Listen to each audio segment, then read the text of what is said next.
2 weeks. They won 11 of the last 14 ball games. And Dunsing's been a part of that. He'll make the start here in Ozzie Guillen's last game at the Metrodome. And the Menards batting order for the White Sox in the series finale. Scott Podsednik, the designated hitter. Then Gordon Beckham, Paul Konerko, Jermaine Dye, Carlos Quentin, Alexi Ramirez. Home run last night has done well against the Twins. And Alexis Rios, Jason Nix, and Ramon Castro. Well, nobody happier than Ozzie Guillen that this is his last game here at the Metrodome.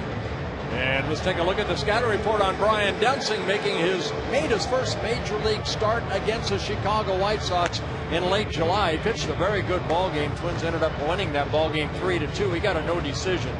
He only damaged a couple home runs that he allowed in that ball game. And the Twins are 3-0 so far in Brian Duensing's first 3 major league starts, coming off that great quality start against the Texas Rangers last Friday. And the Northland Ford defense for the Minnesota Twins. Jason Kubel, Denard Span, and Michael Kadire in the outfield. The infield a little bit different with Punto in at second base instead of Alexi Casilla. Mike Redmond doing the catching, and Joe Mauer is the designated hitter. Told Ron Gardenhire today he really wanted to be in as the DH today with an off day tomorrow. In essence, 2 days off from catching, or at least that's the hope. But the way Mike Redmond takes a beating behind the plate, you never know. Twins do have a third catcher available, so this is it. Ozzie Guillen's swan song here at the Metrodome, and Brian Duensing pitching for the Twins. And a first pitch strike. Well, what we saw from Duensing here on Friday night, a young man that attacked the strike zone, 96 pitches, 63 for strikes, a career high 8 strikeouts in that ball game for Duensing against the Rangers. And Podsednik slaps one up the middle for a leadoff single. So Podsednik measured the first pitch and drove the second one to center field for a single. Well, a guy you kind of want to keep off the bases because of his speed. Podsednik started the ball game last night with a double off the glove of Delmon Young. Got caught in the lights. And right there, Duensing tried to kick it, got a piece of it, but the ball still ended up in center field. Here's Gordon Beckham, who hit Matt Guerrero's first pitch of the ball game last night into left field for a game-tying 2-run homer. And now Podsednik on a delayed steal is hung up between second and first. Somebody messed something up, and the Twins are having a hard time in this rundown. And finally, Duensing with the tag. Podsednik, as he was hung out to dry between first and second, looked across at Jeff Cox like he thought a play was on. Well, maybe a hit and run. There's Jeff Cox at third base, coach. Well, watch Podsednik right here. Takes off and then had time, but he kept going to get back to first. And Nick Punto running him down. Not the best rundown you'll ever see. And I wonder if this is our instructional already. You got enough people on the crew? Like 5 different people touched the ball on that come put down and help us out. No, 2, 4, 3, 6, 1 is the scoring on that play. So a good start for the White Sox, but quickly Podsednik erased from the bases. 2-0 now to Gordon Beckham. And 3-0. Redmond will go to the mound. Yeah, Duensing in that ball game last Friday walked only 1. So far here at the major league level, he's worked 47 1/3 innings. He's walked 19 with 33 strikeouts. Opponents hitting .249. See pitching coach Rick Anderson sitting next to Eric Rasmussen. Rasmussen taking over for Rick Knapp as far as a minor league pitching coordinator up for the month of September. Actually, just first couple weeks, he's got some other duties he needs to do regarding the instructional league, but he's in this building. He was here yesterday. It's the first time he was in the Metrodome. 3-1 to Beckham, and a foul back. First time Eric Rasmussen was in the Metrodome since he was with the Kansas City Royals, I believe it was, in 1983. And so he was looking around in amazement at this ballpark at a time when everyone else is getting ready to shut the door behind them. 3-2 to Beckham. And lifted foul and out of play. This is Duensing's second career start against the White Sox. He made his first major league start against Chicago here in late July. I mentioned he worked 5 very good innings. Only gave up 2 home runs, 2 solo home runs, one to Jason Nix and one to Carlos Quentin. Other than that, pitched outstanding. And Beckham with a foul off of Redmond.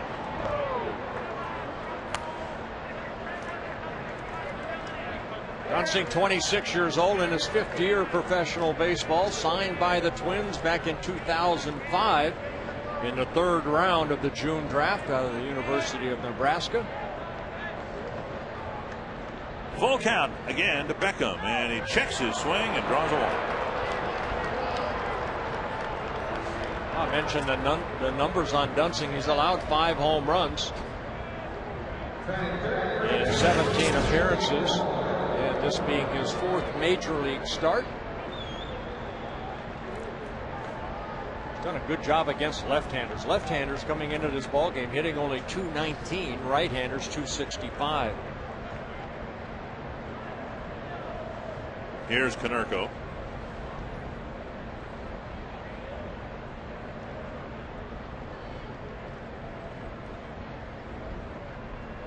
Swing and a miss.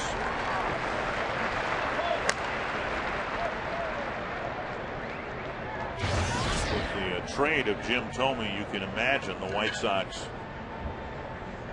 having Konerko spend a little bit more time in the DH spot, if not this year, maybe going on into next year. Konerko saying he still expects Jim Thome to walk through that door. Foul back. The shame of it all is here the White Sox won the World Series a year before Thome got there, and he was brought over to get the White Sox back into maybe win another World Series or 2. It never happened, and now Thome is for the apparent playoff bound Dodgers, and maybe he'll get his ring over in the National League. A lot of people in baseball would be pretty happy if Jim Thome could win a World Series. 2 strikes to Konerko. Grounder to short. Should be 2. Out at second. Out at third. Punto gets spilled by Beckham, with Dunsing giving up a hit and a walk, but facing just 3 men.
The Twins brought to you by Menards. Denard Span, followed by Orlando Cabrera. The designated hitter is Joe Mauer, Justin Morneau, Jason Kubel, Michael Kanyer, Brendan Harris, and Mike Redmond. Good numbers against Burley. Of course, he's in the lineup, and then Nick Punto. I'll do this very quickly. Mark Burley, 28 starts, 5th against the Twins, has not won since that perfect game he pitched against the Tampa Bay Rays, and the most career wins, 23 against any opponent for Mark Burley, because he likes to work quick. Got to get it in quick. 1 strike to Span. And a ball. It really is amazing watching him pitch. He gets his left foot on the rubber, gets the return throw from the catcher, looks in for the sign. He's ready to go. And Span bounces it off the glove of the second baseman Nix, and Span's aboard with another base hit. Well, Span keeping that hitting streak alive in last night's ball game. A triple to keep now a 10-game hitting streak alive. That tying a season high for Denard Span. Well, there goes the perfect game right away. Yep. Lost in early struggles since his perfect game was the fact that he made everybody here believe he was going to back up one perfect game with another. The last time he pitched here against the Twins, he had 5 perfect innings, retired the first 2 guys of the 6th, and forget the improbable, the impossible was unfolding before our eyes, it seemed. Here's Cabrera. And a ball 2-0. And then he walked Alexi Casilla, and then everything just kind of fell apart for him after that. The numbers not real pretty, but he retired the first 17 batters he faced. Span diving back. And in the course of that game, before Casilla's walk, he broke the major league mark for consecutive batters retired. And Cabrera takes a strike, 2-1. Yeah, that record now at 45 straight outs. Recorded by Mark Buehrle. Very good pickoff move. Tough to run against Mark Buehrle on the mound. And Cabrera bunts through it. And it's 2-2. Buehrle, excellent control over his career, averaging just over 2 walks per 9 innings. Nobody's worked more innings since 2001 than Mark Buehrle as far as innings pitched, with almost 2,000 innings pitched since 2001. And Cabrera on a 2-2 pitch lines a sharp single to left. So first and second, nobody out, and Mauer coming to the plate. Northland Fort defense for the White Sox. Carlos Quentin in left, Alex Rios in center, Jermaine Dye in right.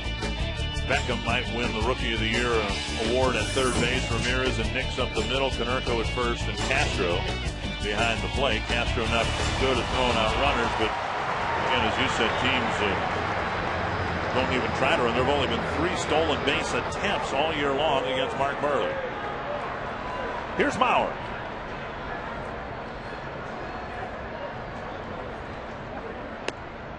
The lead for Mauer over Ichiro in the batting race is down to 7 points. Ichiro finally played last night for Seattle, got a couple of hits. And Ichiro now up to 360. Mauer 6 for 30 lifetime against Mark Buehrle, just a 200 batting average. 2-0. Does have 1 home run against Buehrle. Buehrle has allowed 25 home runs. The most home runs he's allowed in 3 seasons.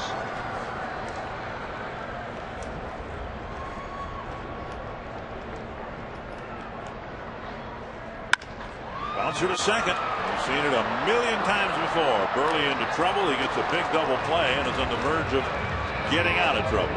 Well, that's a 26 double play turn behind Mark Buehrle, who had 34 last year. Ron Coomer, this guy's tough. He is tough, and that's a great word to use. Bert, I watched him throw in the bullpen, and you being a fellow pitcher, you can understand this. I watched him throw it. He hasn't thrown a ball over 78 miles an hour yet. He didn't throw but 1 or 2 pitches on the plate in the bullpen. His whole bullpen session, it looks like to me like he's trying to just gut it out and just make his starts.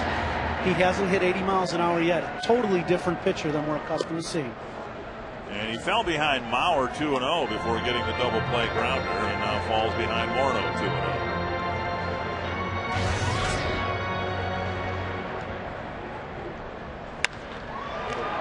A liner to Canerco, and the inning ends. So a couple of hits. Buehrle skates on the edge of the ice and lives to tell about it.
Twins catcher Joe Mauer accepted his nomination for the 2009 Roberto Clemente Award presented by Chevy. That award recognizes players who best represent the game of baseball through sportsmanship, community involvement, and positive contributions to their teams. We know Joe is an active guy in the community, and his contributions on the field we certainly don't have to speak of. One player per team is nominated, and for the White Sox, it's Paul Konerko. Joe Mauer for the Minnesota Twins. You can cast your vote by going to Chevy.com/Clemente.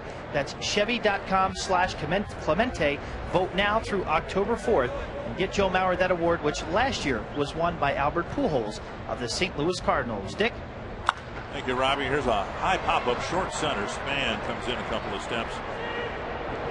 And Dye is retired, and in typical Joe Mauer fashion, when asked about his nomination for the Clemente Award, he deflected a lot of the credit to the Twins organization for managing his many affairs, charitable and otherwise, to allow him to be available to be active in the community. Yeah, so many players give so much time back. You went to an event the other night that Michael Kadire had for the Boys and Girls Club. One out in the second inning, and here's Carlos Quentin. And Dunsing hits the outside corner, one strike. Is that I mean, Twins players, when you were with the team in the 70s,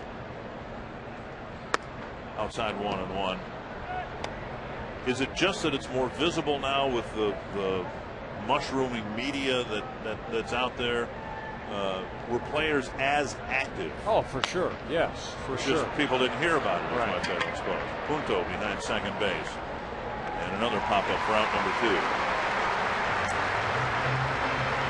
And Ramirez will hit, but first this reminder that Saturday afternoons, of course, baseball and the game of the week, and the national game of the week this week, the Red Sox and the White Sox.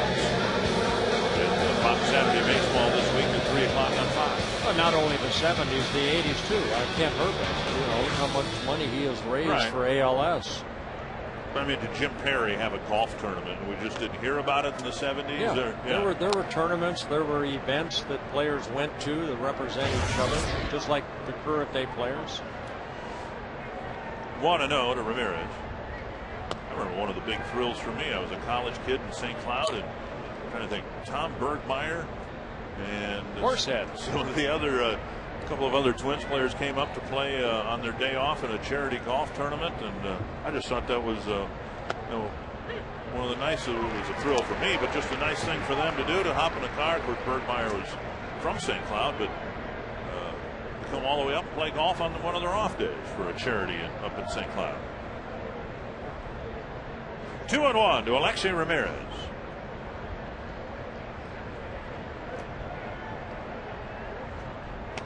He's almost stepping out of that box. Ramirez way on top of the plate, but also in front of that hitter's box right there.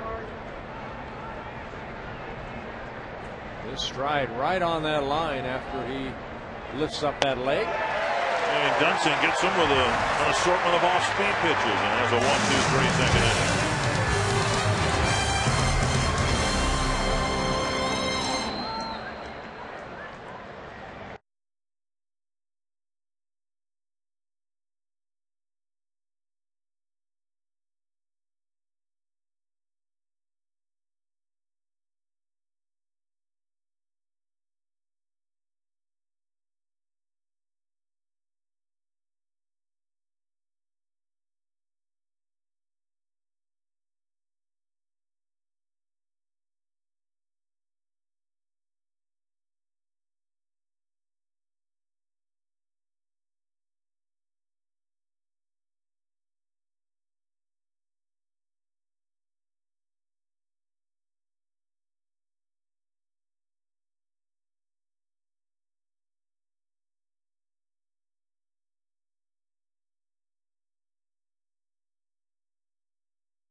memories. And I'm glad this is the last time we come to this place. I told you, he's happier than anybody that this is the last game the Chicago White Sox will play in this stadium. He won the American League Rookie of the Year back in 1985.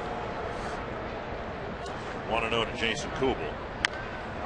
And I was near Ozzie as that session with the media was being held, and then he went on to say, now this place isn't as bad as Wrigley Field. He hates Wrigley Field even more than he hates the Metrodome. There's a strike called, and it's 1-2. And that's where the White Sox will end up tomorrow afternoon, playing the Cubs in a makeup game.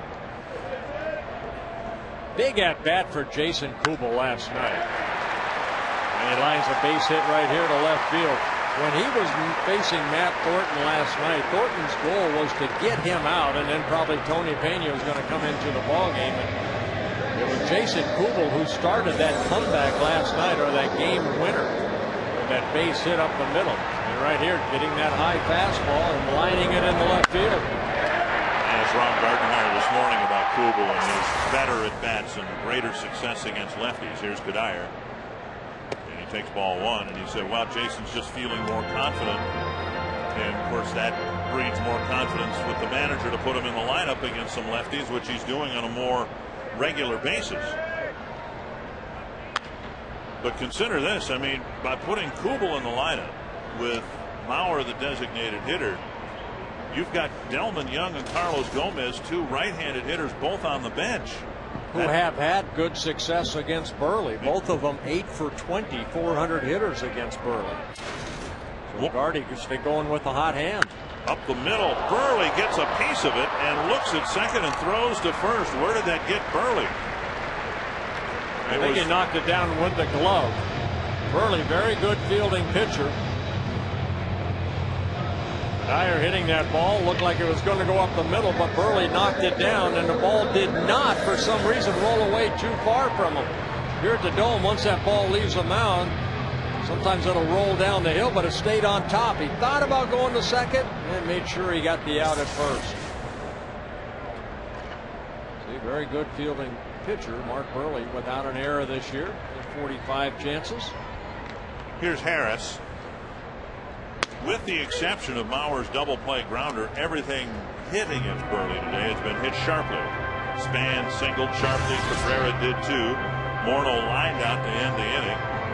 Kubel slashed a liner to left, and Cuddyer's grounder hit pretty sharply. Now, even though Burley has beaten the Twins 23 times, the most wins against any opponent, there are some guys that have some good numbers against Burley. Harris 9 for 28, a .321 batting average against Burley with a home run. Burley making his 40th career start against the Twins. He's 23 and 15 with an ERA just over 4. His worst start this year came here against the Twins before the All-Star break. 3 1/3 innings and 8 earned runs. Harris pops it up, it'll reach the seats. Burley's one of those guys that he's not going to have a lot of strikeouts. There are his numbers against the Twins, making his 40th career start.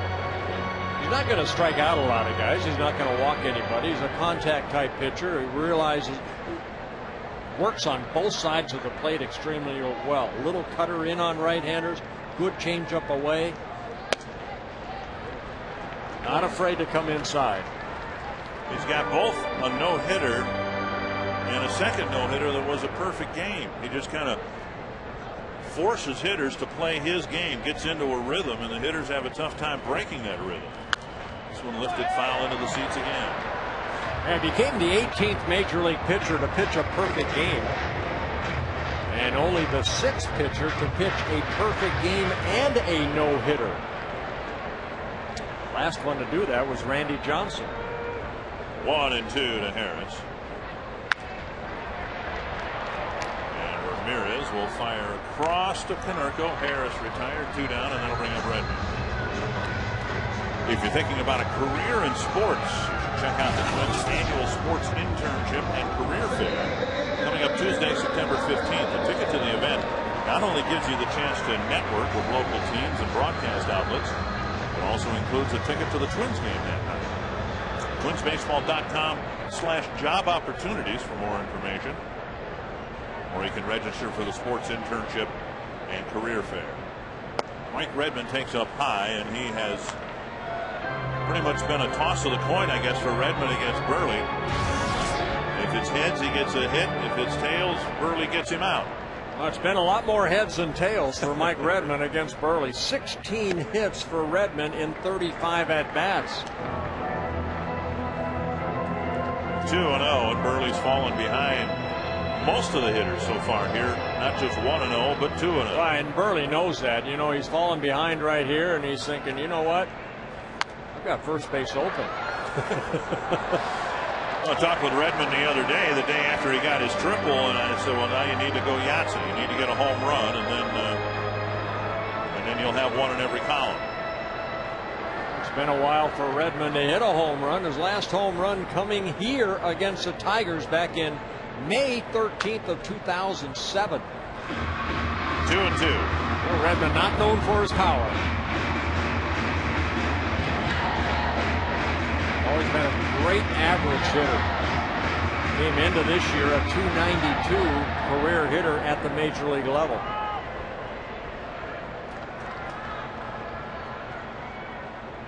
Three and two. So much talk over the years about Redmond. Eventually, if he wants to, he could be a manager, maybe even at the major league level. But I also think he'd be a pretty good hitting coach. If one of the important things for a hitter is to not to try to do too much. Wow. Making a bid for that home run. If one of the important things to think of when you're at the plate is to not try to do too much, I guess Mike Redmond comes to mind. Well, the breaking ball, and Redmond thinking, well, it's foul. Jermaine Dye very shallow in right field because Redmond does slap that ball the other way a lot. And a line drive will end the second inning. A softer line drive. Beckham timed his lead. The Twins are done in the second.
Minnesota.com and plan your next Minnesota vacation today. The Mississippi River, the bluffs surrounding Winona. Sadly, they no longer have the hot fish shop down there, one of my favorite restaurants, but it's a beautiful part of Minnesota, particularly on a beautiful day like today. Alex Rios leading off the third against Brian Dunsing. Ball one. Pass along. Happy 72nd anniversary to Millard and Marcella Lang from Starbuck, Minnesota.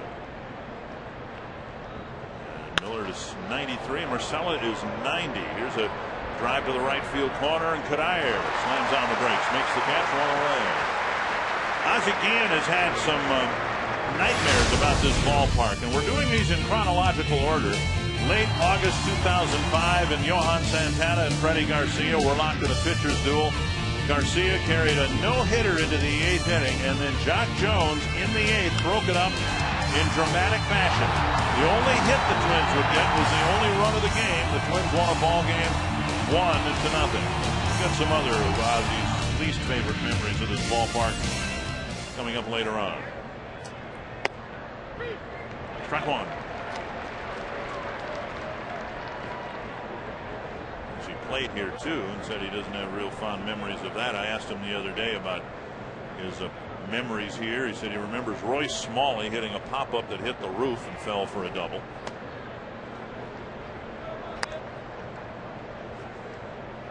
And some other weird things have happened here.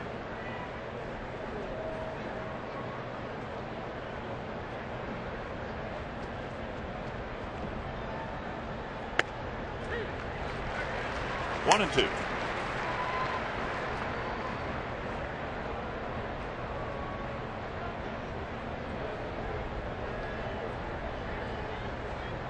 Hicks hit one of the home runs, the first home run against Dunsing in his start against Chicago in July. 2-2. A good fastball in right there. What we've seen from Dunsing, he'll turn that ball over. He's a lot like Mark Buehrle. He'll work both sides of the plate, not afraid to come inside. Big sweeping breaking ball, along with a circle changeup like that. If you're left-handed and you don't have overpowering stuff, you're in the minor leagues or the major leagues, you have to admire Buehrle. And now here's Dunsing, who's pitching against Buehrle. That must have happened to you countless times where you were pitching against someone that you really held in high esteem, and you get a little extra fired up for those games. Well, you have to, pitch hopefully a shutout to beat them because you're facing the ace of the other staff.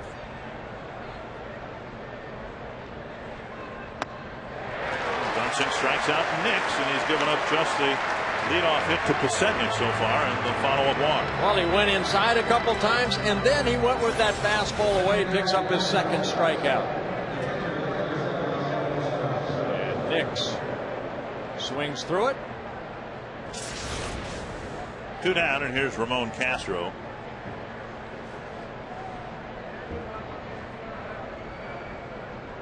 Who was the guy from your memory that when you pitched against him gave you a little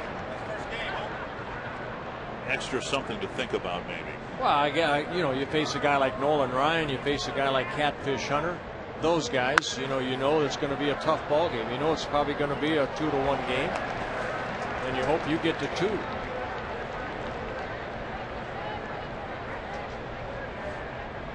Castro didn't start the season with the Chicago White Sox, traded over in late May from the New York Mets.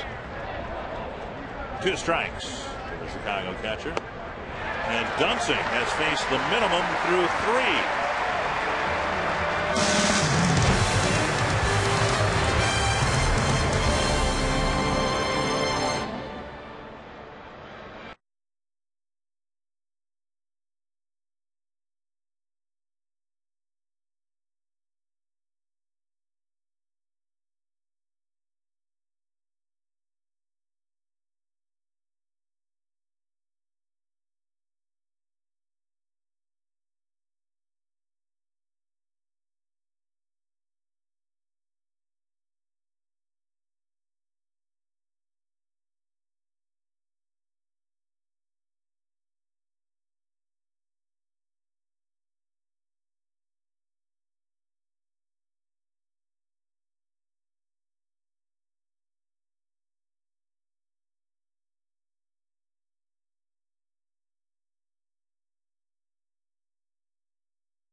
Yeah, 3 good innings for Dunsing with 3 strikeouts. Burley driven to the gap in right center, and Rios is over to make the catch. Again, just about everything hit here against Burley has been a serious bid for a hit. Yeah, Burley's given up 3 hits in a ball game, and the Twins are putting good wood on the ball. Ball left out over the plate. Nick Punto lining it to Rios in center field for the first out. Span singled off the glove of Jason Nix at second base. He got as far as second base. And a strike. Tigers are playing tonight. They're hosting the Cleveland Indians.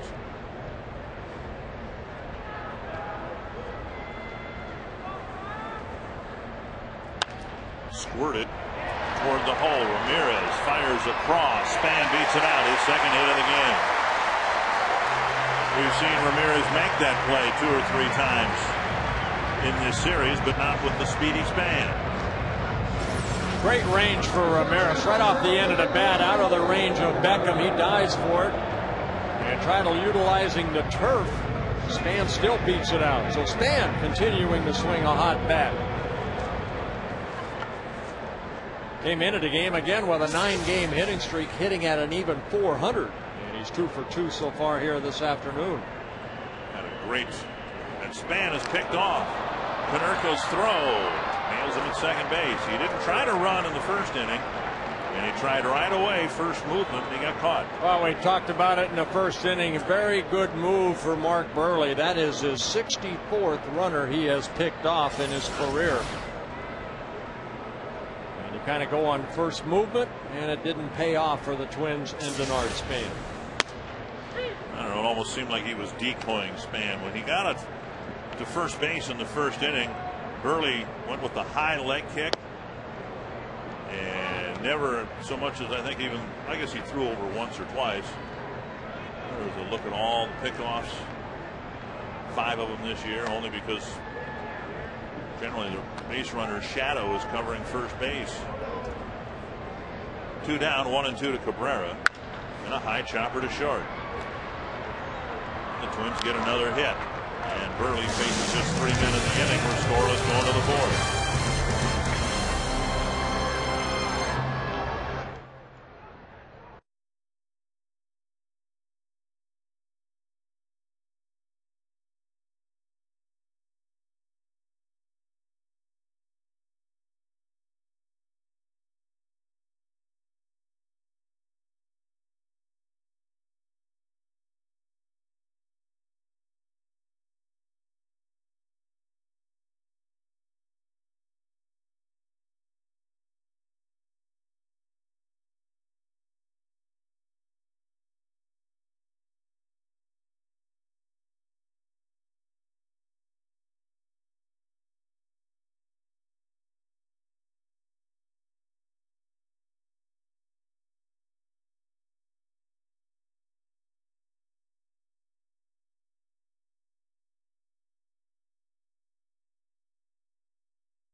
The 2007 Twins were behind 6-1. They tied it late in the game.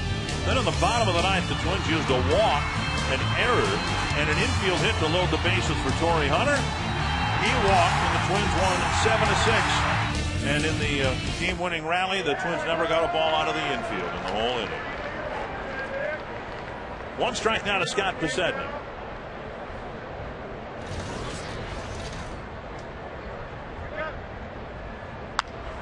Fouled away.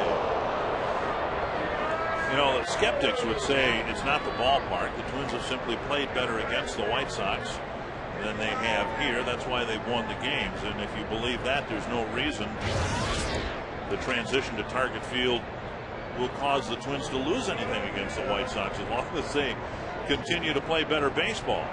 I think the Twins have outplayed the White Sox here. I mean, you know, the record of numbers show it. Over the last 18 ball games, the Twins are 16-2 here against the White Sox. Better defensive ball club. 3 years ago, he said the Piranhas beat them. 1-2. And Pasetnik strikes out. Third straight strikeout for Dunsing and his fourth of the game. Gopher Football with Tim Brewster is your home for Gopher Football. Next, coming up tonight, Coach Brewster previews the season, breaks down film to show what the Gophers need to do to win their season opener.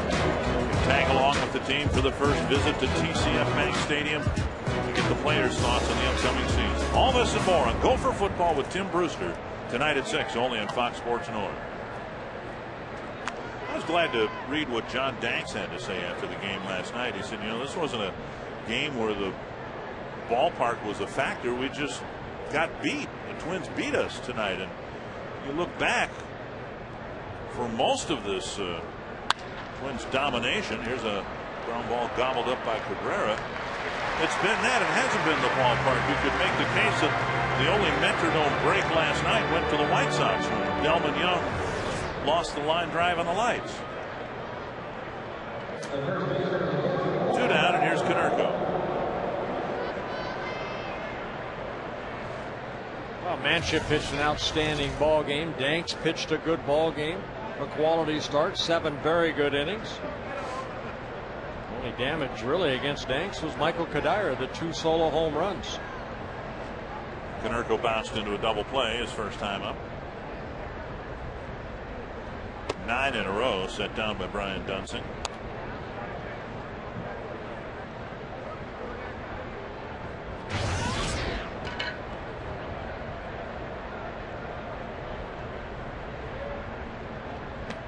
Drops a curve over the outside corner.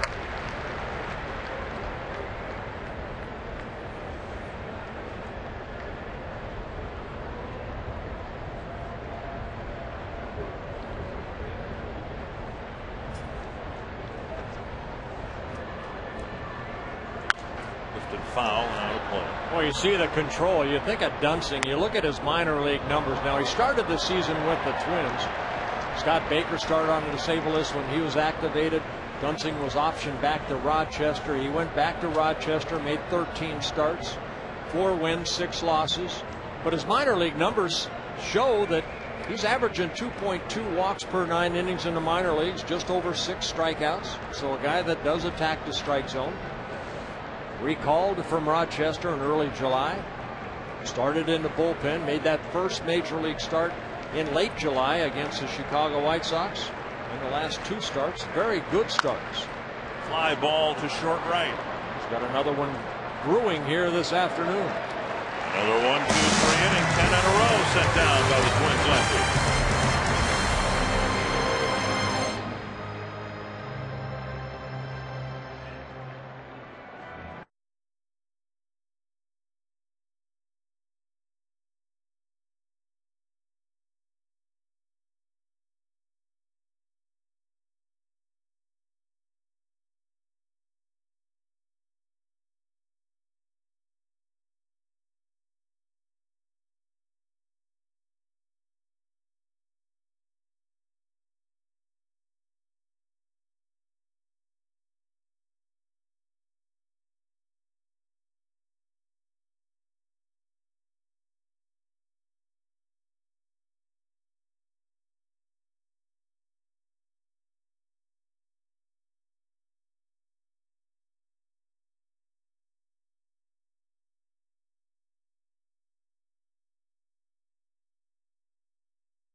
Early.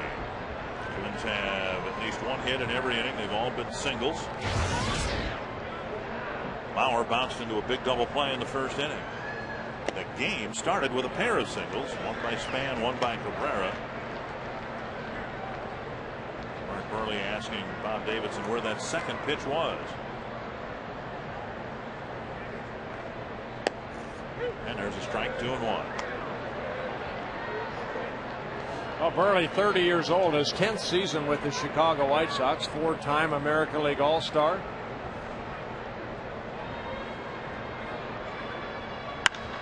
Toward the hole, bobbled by Nix, who recovers and throws Mauer out, 1 away. Yeah, nice play by Nix, not overreacting, just barehanding the ball and getting the out. Aflac trivia on a beautiful late summer afternoon indoors. Aflac. Which White Sox pitcher has the most all-time wins at the Metrodome? Some pretty good ones. Jack McDowell was good for a long time here. Swing and a miss by Morton. Well, it'll have to be more than 10 wins because Buehrle is 10-9 here at the Metrodome in 19 starts. Dribbler to short. 2 down. Maybe it's Buehrle.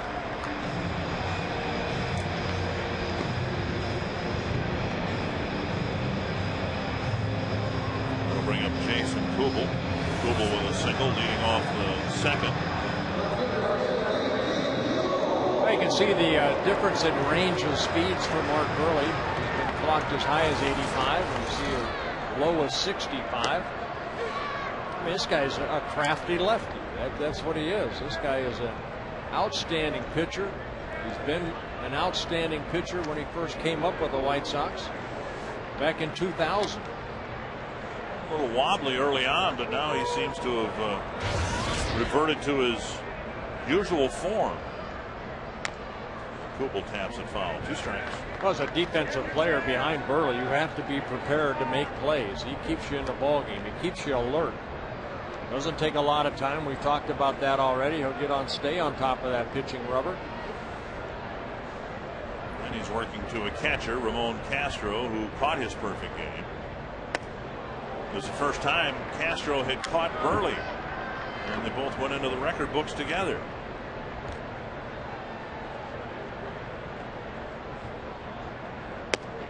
And a called third strike. Kubel throws the bat away. Doesn't agree with Bob Davidson. And Buehrle has his first 1-2-3 inning.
That scoreboard. Now batting for Chicago, right fielder number 23, Jermaine John.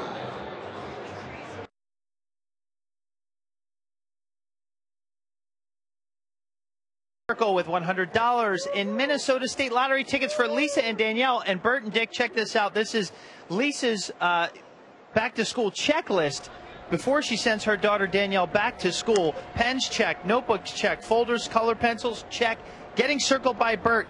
She can't go back just yet until you circle her. You got that, Bert? Well, she is hereby circled. Now, I know you guys remember those days, Dick. I know you have a couple kids in school right now. How excited are you to, you know, get your mornings, you know, a little bit more peaceful, Dick?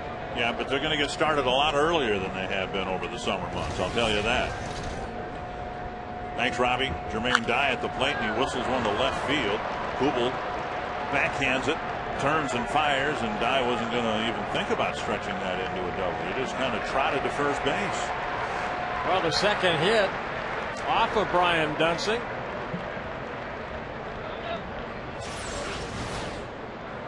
Dye hitting this ball sharply. I don't know if he's hurt, but he wasn't even thinking double. He was tugging on his right side or something. He is aboard leading off the fifth, and that'll bring up Quentin.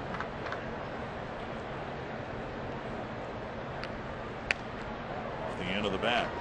Boy, both left-handers seem to really be changing speeds a lot and getting hitters way out in front a lot. Guy kind of looking into the Chicago dugout like he might want to come out of the game, and there may be a move here. It looked like he pulled something either in the swing or leaving the batter's box. Down low, 1-1.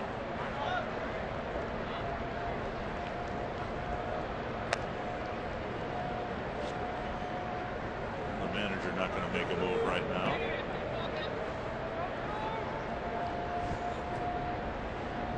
One and one to Quentin. Duensing got a double play grounder in the first, hoping for another one here in the fifth. Lift up, I guess. 2-1. Pretty good pitch.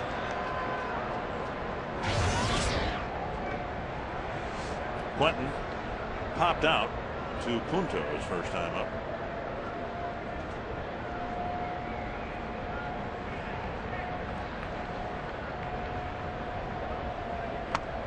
Now 3-1. I mentioned before about Quentin at 6'2". He gets in that batter's box and then he squats down. That strike zone very small on him. Quentin with a lot of power. 36 home runs last year, 100 RBI. This year, 15 home runs, only 35 RBIs.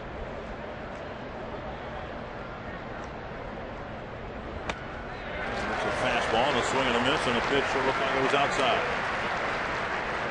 Got to be tough. You're a hitter, and you're up there to hit.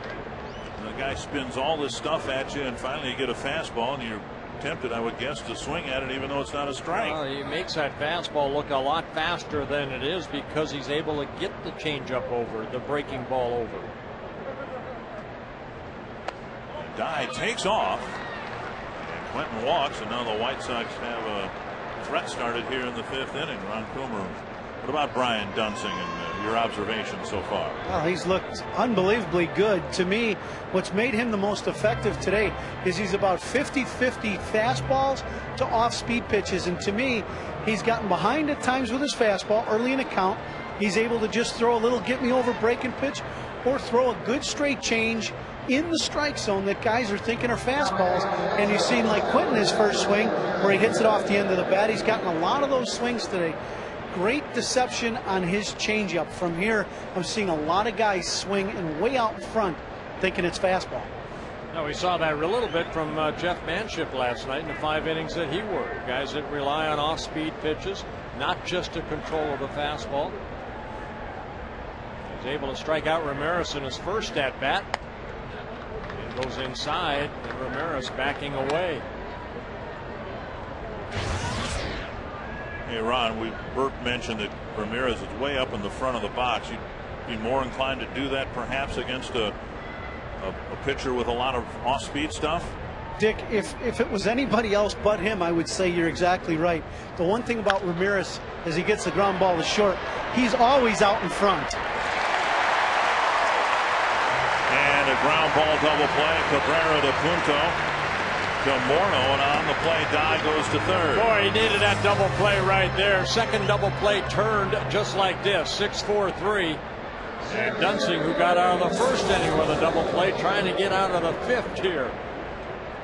Big double play off the bat of Ramirez. And now Rios with a runner at third and 2 down. Rios with a fly to right, his first time up. One of the biggest issues, and the biggest issue for the White Sox in this dreadful road trip that they've had, lack of run production and lack of clutch hitting. You know, they've had a first and second nobody out situation here. Duensing tried to pitch out of another one inside 1-1. Yeah, the White Sox have lost their last 5 ball games. They're 1-8 on this road trip. They have just scored 9 runs over their last 5 games. Very similar to what the Twins went through at the same time of the year last year when they had that terrible road trip that lasted 2 weeks long. The West Coast thing that ended up in Toronto. And the difference is the Twins fell back but got back in the race, and the White Sox, based on the roster changes, don't think that's going to happen to them. 1-2 to Rios. Crowd trying to encourage Duensing here in the 5th. Just missing. Close pitch, and it's 2-2.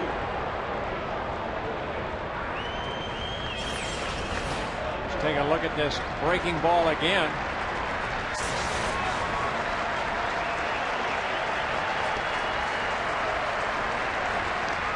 Half swing, got him! And Duensing pitches out of the jam. We're scoreless going to the bottom of the 5th. Anthony LaPanta is going to sit in for an inning while I have other duty. We've got a good pitcher's duel here at the Dome.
Here at the Metrodome, Mark Buehrle. A lot like Anthony LaPanta. It does. With my good friend Bert Blyleven.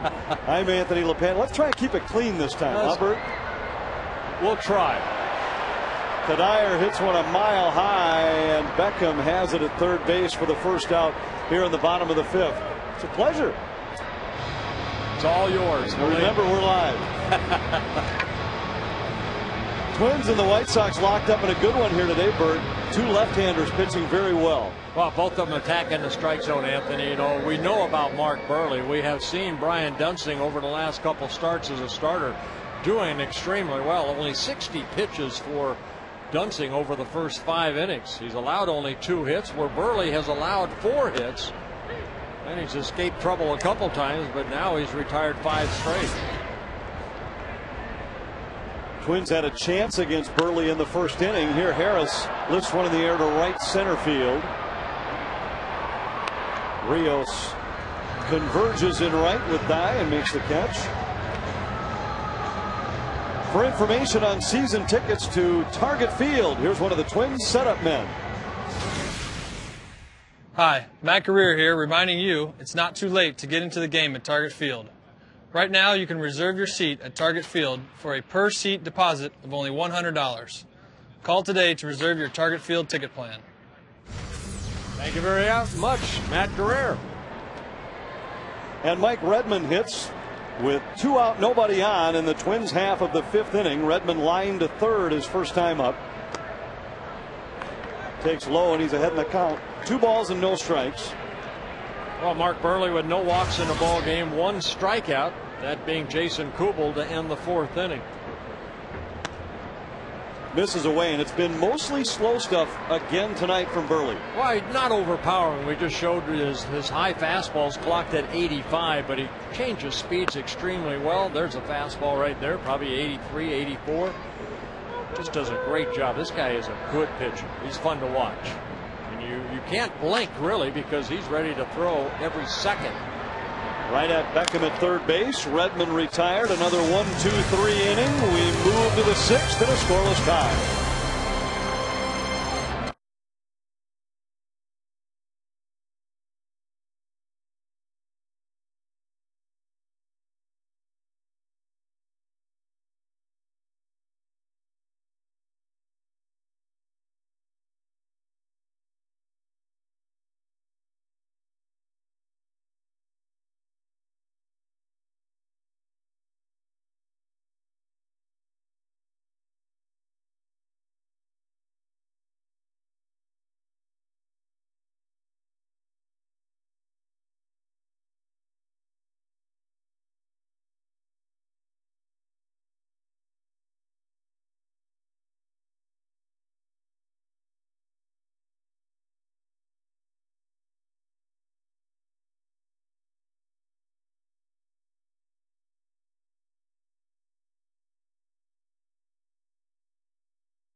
Dunsing and Mark Buehrle locked up in a good pitcher's duel at the Dome today. Our Grand Casino game reset.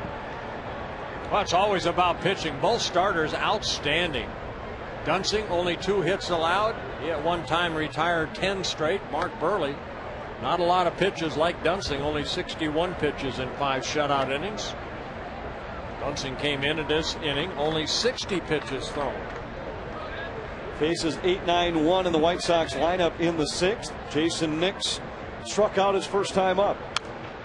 Fouled straight back, and it's a ball and 2 strikes. Yeah, Dunsing with 5 strikeouts in a ball game, a couple walks.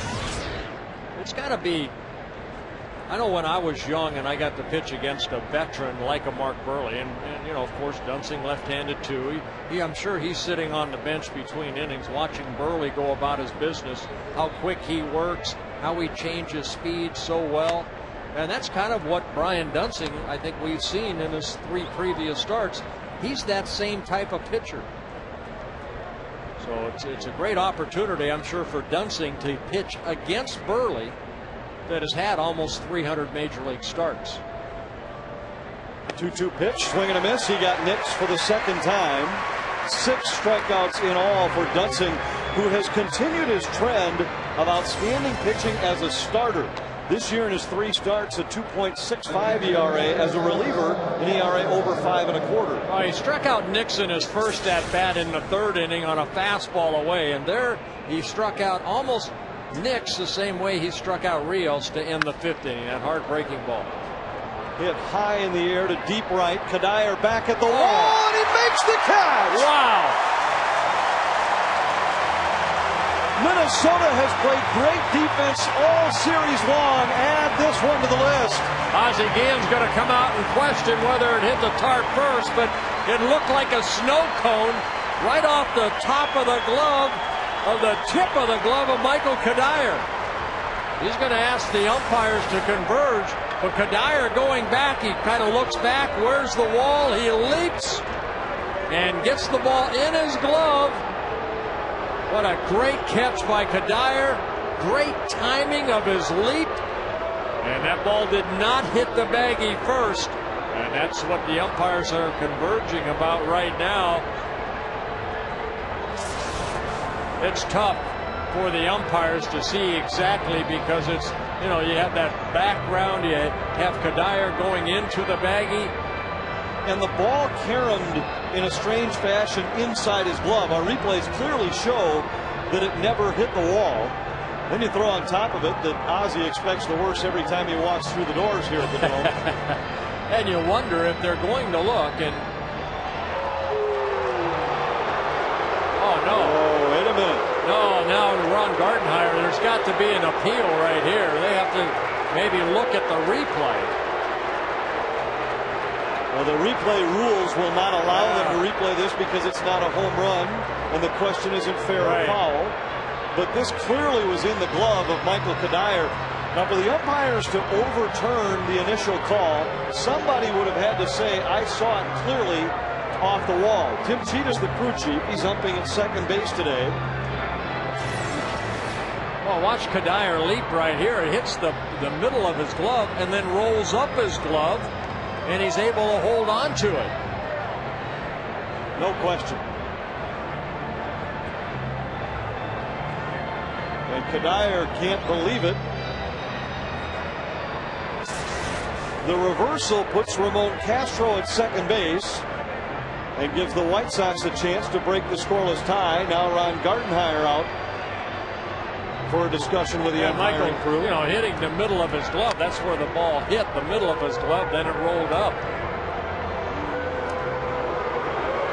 Gardy in disbelief as he trudges back to the dugout. The Sox now at the top of the lineup with 1 out. And the potential first run of the game in scoring position for Scott Podsednik. Boy, that's a shame. You hope that does not, you know, hopefully Dunsing can get these final 2 outs so that doesn't become a key factor in this ball game. Podsednik led off the game with a single in the first inning. He struck out in the 4th, 1 for 2. Castro leads from second with 1 out and a scoreless tie. Swing and a miss. Dunsing's been pitching ahead in the count almost all afternoon. It's much like Jeff Manship was able to do last night. Yeah, Manship, we were talking, Anthony, Dick and I, about changing speeds, and that's what both these young pitchers have been able to do. Manship last night, Dunsing here so far this afternoon. To the right side, Morneau handles the big hop. Flips to Dunsing for the second out. Castro moves to third on the play. And Gordon Beckham, who's had a good series and a great season against the Twins, will hit with 2 out. Yeah, Beckham came into this game now in his rookie season hitting .452 lifetime against the Twins. A big 2-run home run in last night's ball game. So this would be a big out for Brian Dunsing.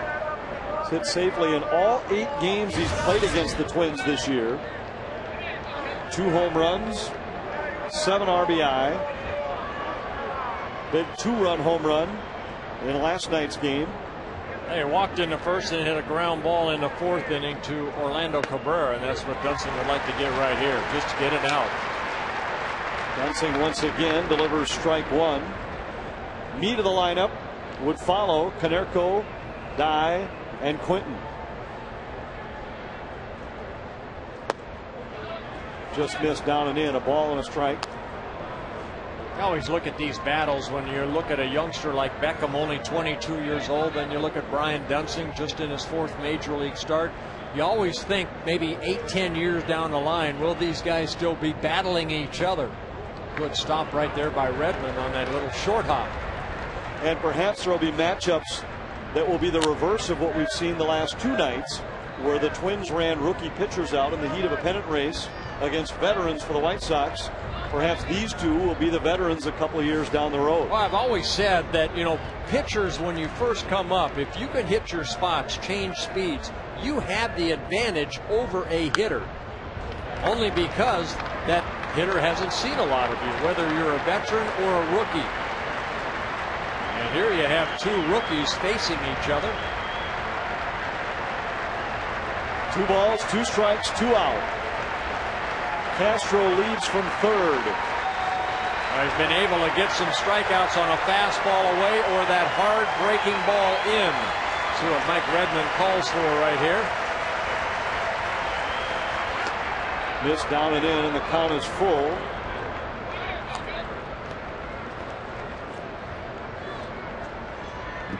Dangerous right-handers to follow for Chicago. Starting with that man, Paul Konerko.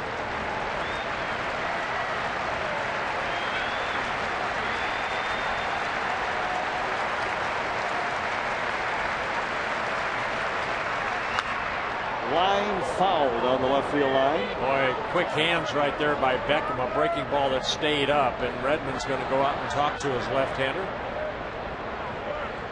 These kind of situations, interesting to watch how young pitchers react. Duensing likely knows he should have been out of this inning already.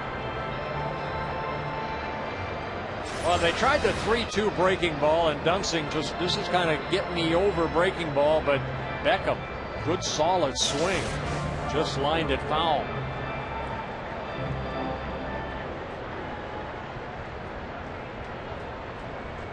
Ron Gardenhire hoping the missed call in right field does not cost his team the game's first run. Well, let's see what they decide right here. They let that breaking ball up. Do they go fastball away? Now hit his spot. Got it. Great pitch. Another strikeout for Duensing, his 2nd of the inning, 7th of the game. And the game remains scoreless in spite of the fact that Michael Cuddyer loses this catch at the wall. Dick Kramer's back in a moment.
Could that be ruled a double?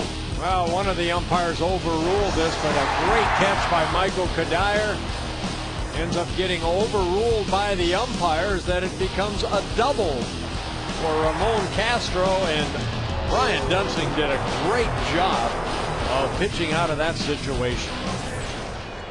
Well, Nick Punto with the Frost Brewed Coors Light freeze can behind us. Nick Punto leading off the bottom of the 6th inning. And Cuddyer can't believe it. Would have been a great catch. That was a great catch. Can you make the highlight reels on a double? I hope so. Punto pops it up behind second base. The second baseman giving away to Dye, one away. So one quick out in the sixth, and everything that's happened here tonight has been quick. The Aflac trivia question. I'll go Blackjack McDowell. I'll go Mark Buehrle. Aflac. Early with 10. John Garland next on the list with 5. Wow. Well, here's Denard Span. He's got 2 hits.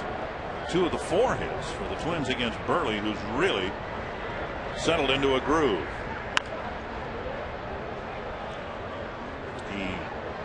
You know, the thing about facing Buehrle, I'm sure as a hitter, Ron Coomer may attest to this, that, you know what, I mean, you're up there, you know he throws strikes, you're ready to hit, and then he works both sides of the corner, so you just don't know. But you saw right there, Span, he's ready to hit. Ball a little bit in, he ends up hooking it foul. 1 strike to Span.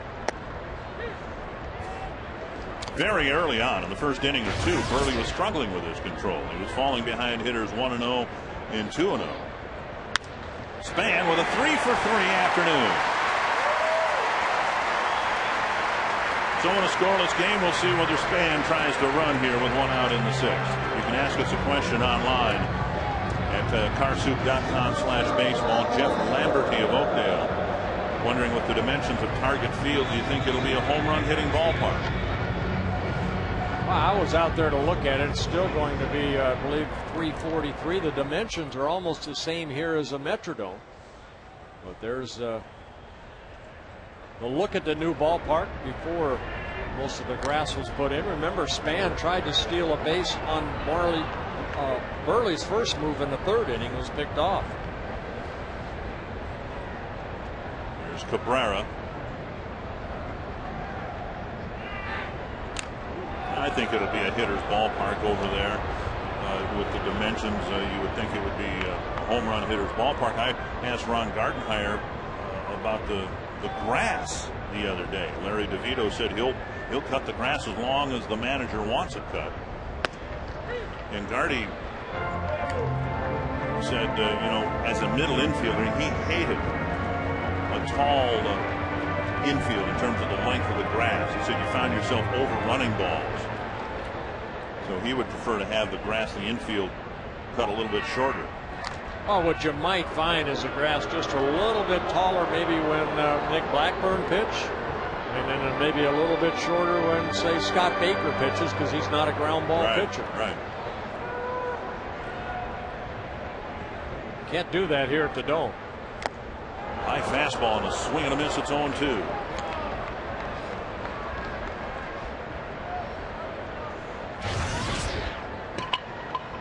I just think it looks like it's pretty cozy down the right field line at Target Field.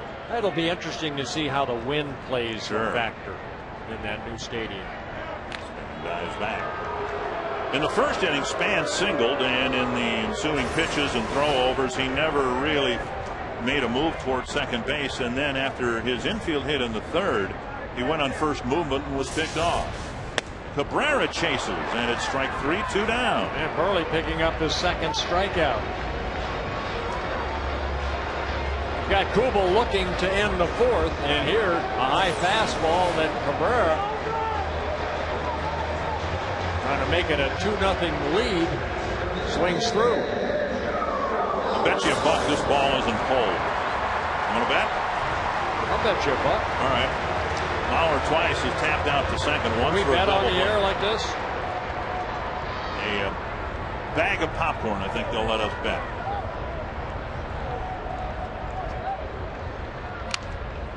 And Lauer got a pitch up. Looked like he did try to pull the ball. 1 strike.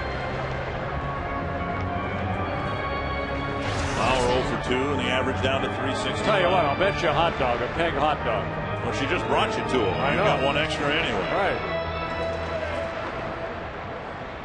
No, that's for Gale. To the left field corner. Stay on the park.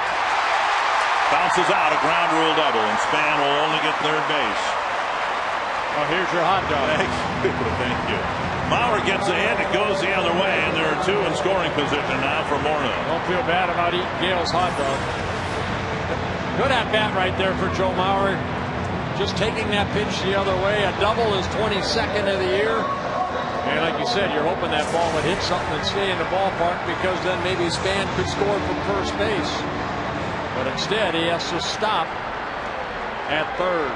To the Victor goal, the spoils. I still have another one. Morneau will be walked here intentionally to get Kubel to the plate, which is a bit peculiar. Morneau's got the reputation, but Kubel's been swinging the better bat. Morneau, as this homestand comes to a close, has driven in just 2 runs. This has been a hugely successful homestand for the Twins. But Morneau has just an RBI single and solo home run during the whole homestand. It's been Kubel, maybe even more than Mauer, that's been swinging the best bat. Ozzie Guillen, the White Sox taking a chance right here. And hopefully Kubel can deliver. Kubel slapped a single to left in the second, and then was called out on a pitch he didn't think was a strike. So the Twins, again, we've seen this hundreds of times, it seems. Burley on the ropes, a game-breaking situation, and 2 outs. Ball 1. And so many times, Bert, it seems Burley gets hitters out on pitches that aren't strikes. He gets them to get themselves out. Yeah, I mean, you know what? You're up there, you're ready to swing, because he throws so many strikes and off the plate. 2-0. Now he has to come in with a pitch. He'll nibble the first couple, and he does that so well. And now he's put himself into a hole. The intentional walk to first by Burley today. And a fastball on the outside corner. And that's what he can do so good. I always talk about controlling the outer half of the plate. When you need a pitch, you go down and away. 3-1. Oh, he tried a breaking ball right there. It was a breaking ball that got Kubel out on strikes, looking in the 4th. Cuddyer on deck.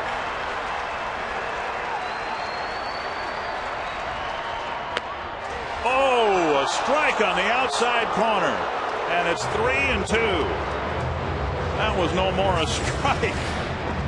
Well, when your catcher doesn't have to move the glove that much and you hit the corner, that plate's going to expand.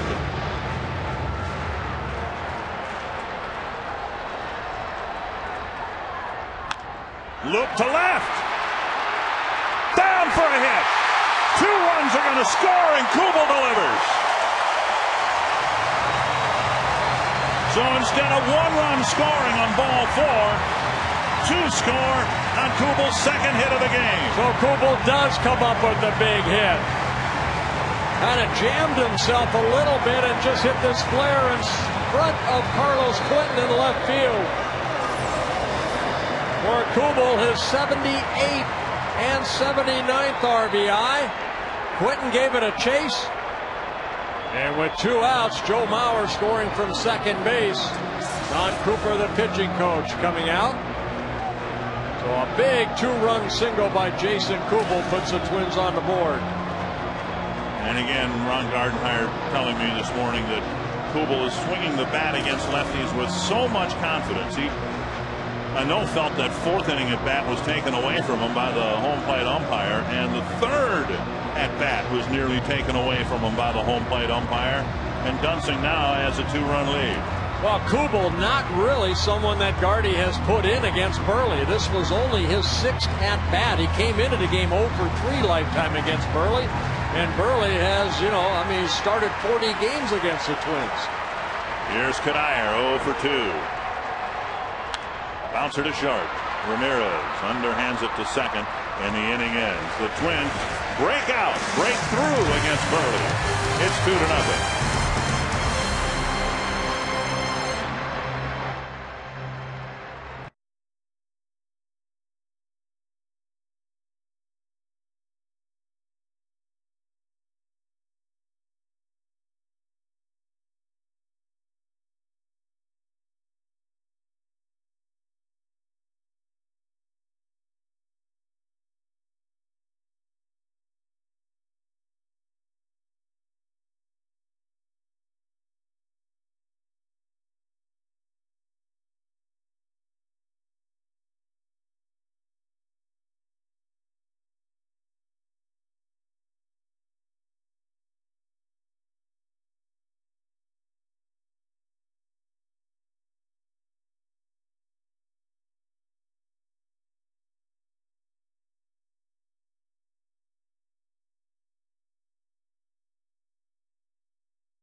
Jason Kubel with the 2-run single. Quest high-speed pitch brought to you by Quest high-speed internet. Well, like Ron Coomer mentioned before, Burley at 85 and Brian Duensing topping out at 90. Duensing with 7 strikeouts, a couple walks. He's allowed 2.5 hits in this ball game. Ball 1. Konerko, Dye, and Quentin, middle of the Chicago lineup, and Duensing is out there still going strong. 76 pitches into his afternoon.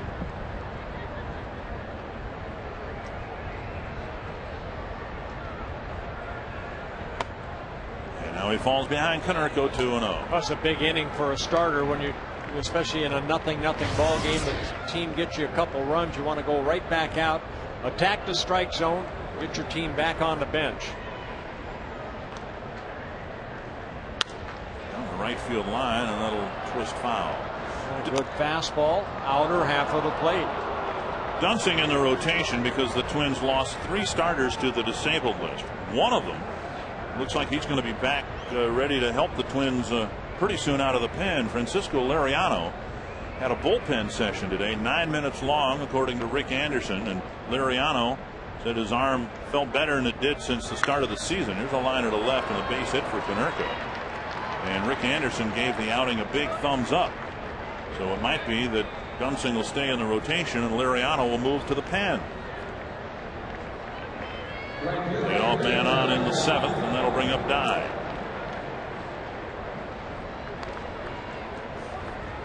There's John Roush. Lived a charmed life as a Twin so far. 2-0, 2 appearances. Nothing wrong with that. 2 Bring him shutout in. innings. Yep. Here's Dye, who has a base hit. Let's see if Duensing can get a ground ball right here. 2 double plays turned behind him already. And he starts them off with a good fastball down and away.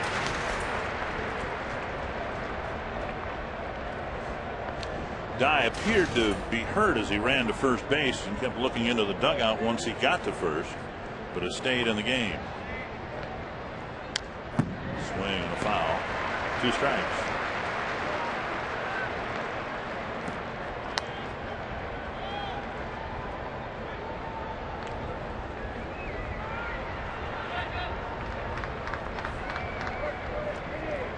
Chicago's last game under the big top.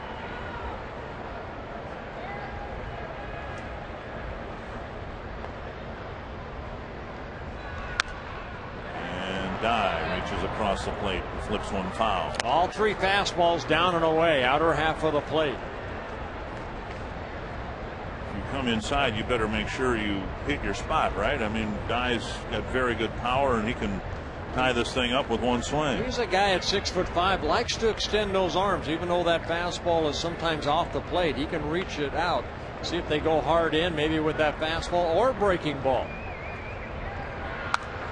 Another foul. Dye just seems to almost be buckling over with these swings, like it hurts for him to swing.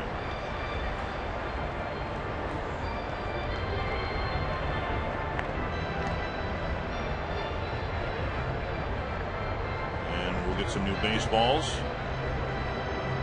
Redmond coming back from the mound, and Dye continues to stroll around home plate.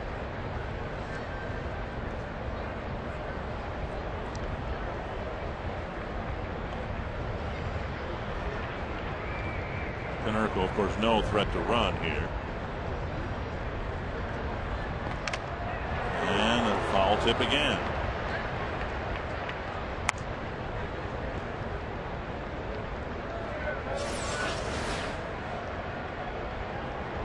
Went breaking ball, tried to work the outer half of the plate right off the mask of Mike Redmond.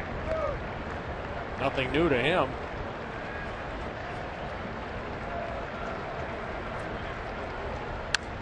And Dye has fouled off 2-strike pitch after 2-strike pitch. I'm surprised they haven't tried to come in on Dye right here, because that pitch probably 3 or 4 inches on the outer half of the plate.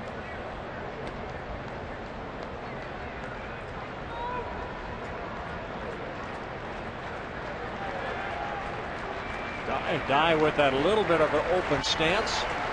Ball away again. The pattern continues. It's been one, as you said, one fastball away after another.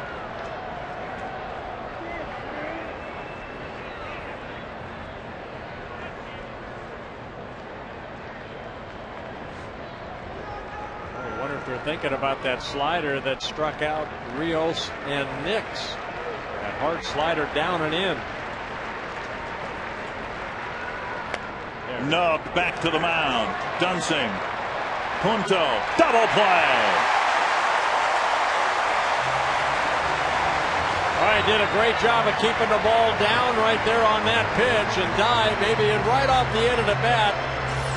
And Dunsing starts his double play, the third turn behind him here this afternoon.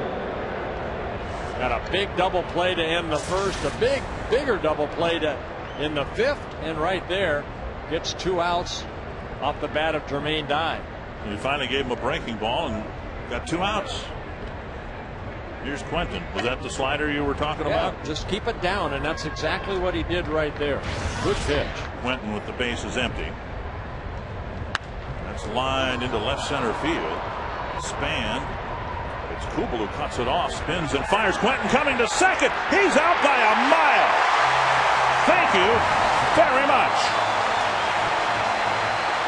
Great job by Jason Kubel.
I'm loving it.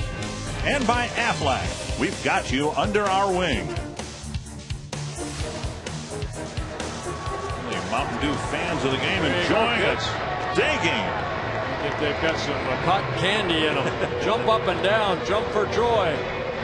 Maybe a couple of dollar hot dogs, too. Quentin thrown out at second base. Great play by Jason Kubel. I mean, you know, in that situation, 2 outs, you want to get in the scoring position.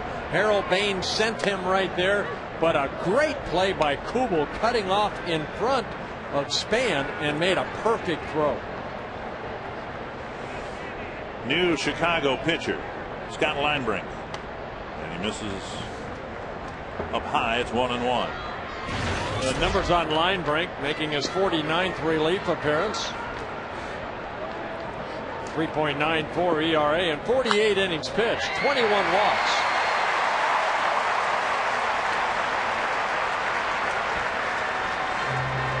So Quentin gets the base hit to left center field, and the left fielder cut it off and then cut him down at second base. Well, with 2 outs right here, Baines, the first base coach, saying go for second, but it took a perfect throw. And on the way back, Carlos Quentin kind of talking to Harold Baines. You sent me, right? To me, that's the right play. Kubel just made a great throw. You want to get in the scoring position with 2 outs. You got guys swinging for pretty good pop behind you, and Ramirez, you're down by 2 runs. Well, where that ball was hit, though. Yeah, I mean, Kubel had to go to his left. You know, he had to spin and throw. If Span had been able to get that ball, he has to go to his right, spin and throw. And it was a perfect throw by Kubel. White Sox pitch out. Brendan Harris is thrown out at second base, so they knew it was coming. Harris is tossed out easily at second, 1 away. Redmond waved at it to try to foil the pitch out.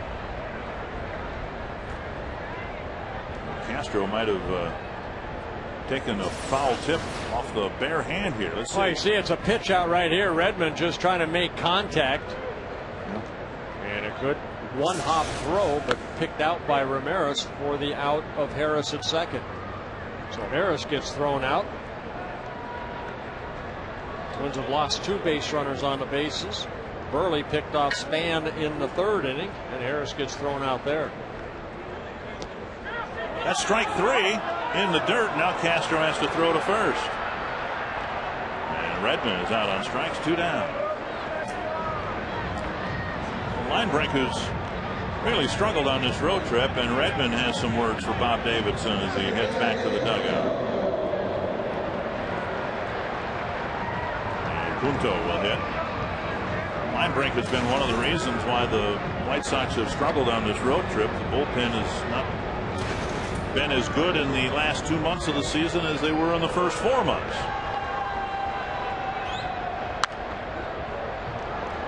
You know, and I think if you did the math, Bert, you could say, well, just the opposite's been true for the Twins. The Twins bullpen right now is probably as efficient and as effective as it's been at any time this year. Yeah, it really has. You know, there were struggles early in the season, first half of the year. Jesse Crain was struggling. Well, right now he's not. But when, you know, you're not scoring a lot of runs, I mentioned only 9 runs over the last 5 ball games. They haven't scored a lot of runs on this road trip. You know, puts more pressure on that bullpen. And as every bullpen, we saw the Twins, you go through ups and downs. And, you know, Linebreak has not pitched all that good on this road trip. But he's got a great arm. Randy Williams has really had a tough time, the other lefty in the Chicago pen. Showed you Jesse Crain right there. 2 shutout innings in last night's ball game. Going to be a tough play for Nix. Punto with the head first slide, gets a base hit. Second hit of the inning against Linebreak. Well pitched game going into the 7th inning. Dunsing, outstanding. Ends up pitching so far 7 strikeouts, a couple walks. Burley. Then in the 6th inning, it was Burley with bases loaded, 2 outs. Kubel flaring that ball into left field for that 2-run single. And that's where we're at. Twins have a 2-0 lead. It's entirely possible that by game's end, Denard Span will have cracked into the top 10 in hitting. 3 for 3 today, a .314 average. In the daily listings done overnight by Major League Baseball, Pierzynski was 10th at .312. Fouled away, 2 strikes. Span finished a phenomenal month of August, probably disguised to Twins fans because Mauer had such a great August, but Span just had his best month in the major leagues in the just completed month of August. Yeah, he played in every ball game, all 28 ball games where the Twins were 14-14. He hit .375 in the month of August. That's off the plate. Linebreak has time and gets it. So the Twins get a couple of hits, but come up empty in the 7th. It's still 2-0.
was ejected for arguing balls and strikes.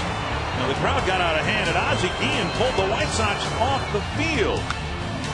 One or both sparked a Twins rally, and later that inning, Bauer had an RBI single, Jason Kubel a 3-run homer, and another Twins win against Chicago.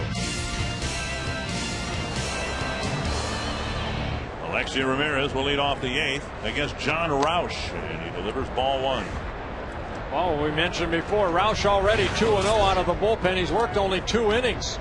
He got the win here on Sunday when the Twins came back and scored 3 runs in the bottom of the 8th inning. Twins won that ball game 5-3, and then last night, the benefactor of Jose Morales' RBI single, pinch hit single.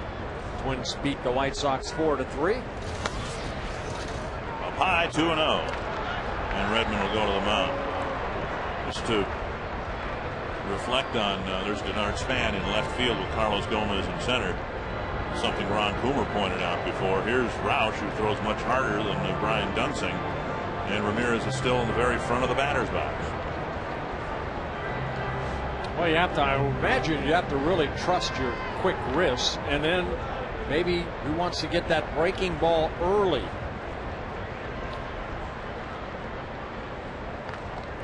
There's a strike, 2-1. 7 shutout innings for Brian Dunsing. Amazing. Well, great job. 88 pitches for Dunsing. 2 walks. And that pitch just missing. And Rauch walks his first battery bases. Twins' next home action comes up Friday, September 11th. They begin a weekend set against the Oakland A's, and on Friday night, the first 10,000 fans will get an all-Metrodome team poster, courtesy of the Star Tribune. For tickets to any of the final 12 regular season games at the Dome, call 800-33-TWINS. Here's Rios representing the tying run. Up high, ball 1. Well, Rauch worked that shutout inning in last night's ball game. The 9th inning, he did throw 24 pitches, 17 for strikes. And Rick Anderson out to talk to his tall right-hander. If I'm Rick Anderson, I tell Rauch to go on the infield side. I'll stand on top of the pitching rubber as I talk to you. Well, last night it was a leadoff walk in the 8th inning that set up a White Sox comeback from a 2-run deficit. Pasetnik walked, Beckham homered, and we had a tie ball game. Well, Jose Maharis was up, and now Matt Guerrero just starts to get up in the bullpen. Last night it was Maharis who walked the guy, and Guerrero gave up the home run ball. 1-0 to Rios, then Nix, then Castro. At least those are the scheduled hitters.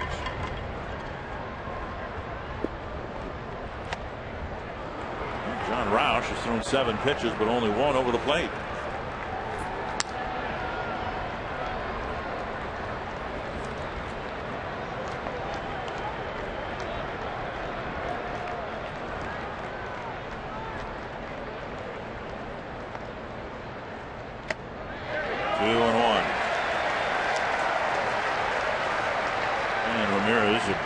Swinger, to his credit, he was up there hoping to get aboard by any means, and did on 5 pitches. And now 3-1 to Rios. Well, Rauch coming over from the Diamondbacks. 17 walks for the Diamondbacks in 54 1/3 innings. Rios has drawn 1 walk since being traded to the White Sox in 62 at bats. That hit the mound. The Twins catch a break. Double play. It might have gone up the middle. It hit the side of the mound and kicked toward Cabrera. The 4th double play turned by the Twins here this afternoon.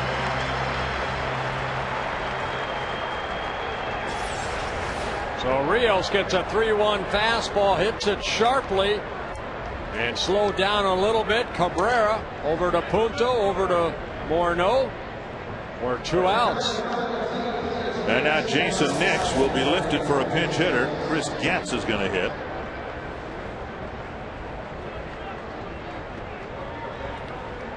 The White Sox caught a couple of breaks earlier in this ball game. The blown call on Kanayer's catch against the fence in right, and the ground rule double off the bat of Mauer that went out, and for the time being kept it a scoreless game. The Twins get a little bit of a break with a hard grounder that kicked toward Cabrera. 1-1.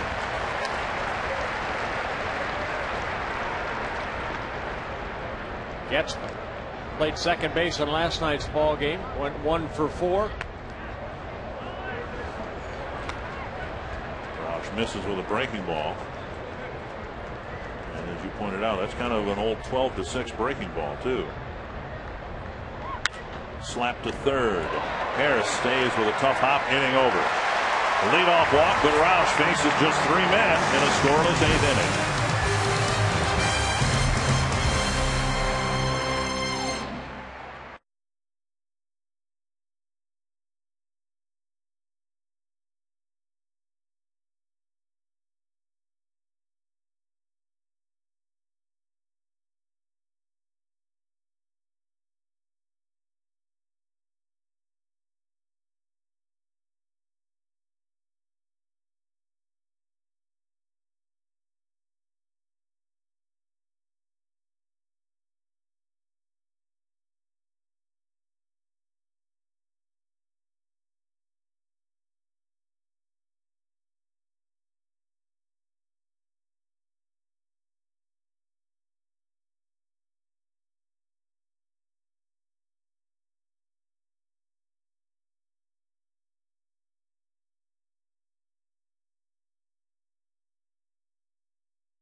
A post-game wrap immediately after the ball game. We'll talk about the pitchers duel tonight. Mark Buehrle with another good performance. Unfortunately, he will not get the victory tonight. He gives up 2 runs in 6 innings. And Brian Duensing, spectacular. 7 shutout innings for the Minnesota Twins. Our instructional today is stealing off a lefty. We saw Denard Span in the 3rd inning get picked off. Bert Blyleven and Ron Coomer will take us through what it's like trying to steal a base off a left-handed pitcher. Plus, manager reaction. I can only imagine what Ozzie Guillen has to say after the final regular season game here at the Metrodome and the way this one has gone down, all on Quest Twins Live. Dick and Bert, any predictions on how Mount Guillen is going to explode after this one? I think he's going to be very happy. Even though the White Sox may lose 2-0, he's going to be happy to be out of this joint. He said he has not had a lot of success in Randy Williams, the new Chicago pitcher, and he delivers ball 1 and then ball 2 to Orlando Cabrera. Well, Williams getting called up in July. Guy that had not played at the major league level or pitched at the major league level since 2005 when he was a member of the Rockies. Went through shoulder surgery, the Tommy John surgery. Gets in at second base. Backhanded nicely by Beckham. He sets and fired. Boy, has improved so much defensively over there, and offensively he's proven his worth. Going to be a thorn in the Twins side for a long time. The last 18 games for the White Sox here, 2 wins, most recently an 8-7 win. They were lucky to get out of that game with a win. Well, the biggest thing, it's the errors and the pitching. The Twins have outpitched the White Sox, and the White Sox 13 errors in the 18 ball games. Twins have only made 2. Mauer's double, an awfully big hit in the 2-run 6th. And he takes inside, ball 1.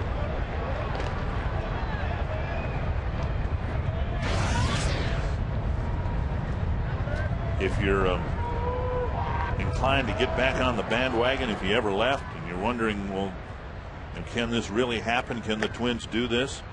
It's not just that they have picked up wins on the road as they have here. but it's that they've gotten big hits from people other than Mauer than Morneau. And Mauer entered the homestand hitting .378. It's gone down. Ooh, he's hit by a pitch here, and he'll go to first. Yeah, breaking ball right there. Williams trying that big sweeping breaking ball and never really broke. Had a lot of spin on it, but Joe Mauer getting hit by a pitch. Something that doesn't happen too often. It's only the second time that Joe has been hit by a pitch this year. Right underneath that right armpit area. So Mauer aboard. And here's Morneau. I mentioned Morneau's driven in just 2 runs in this homestand so far. Popped up. And Beckham has no play.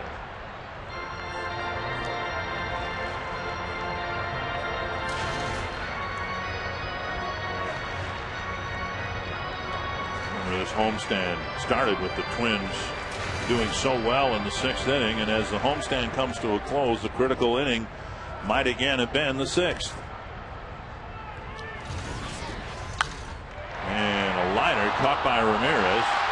The catch made, according to Tim Cheetah, and he emphatically makes that call again and again.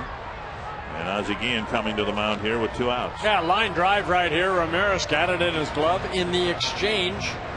Unable to make that throw over to first, if that's what he was thinking. Justin hitting it sharply to the right of Ramirez, and right there he just lost the handle on the ball. And a pitching change. And a right-hander coming in to pitch to Jason Kubel.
The Twins made a great comeback final week of the season last year.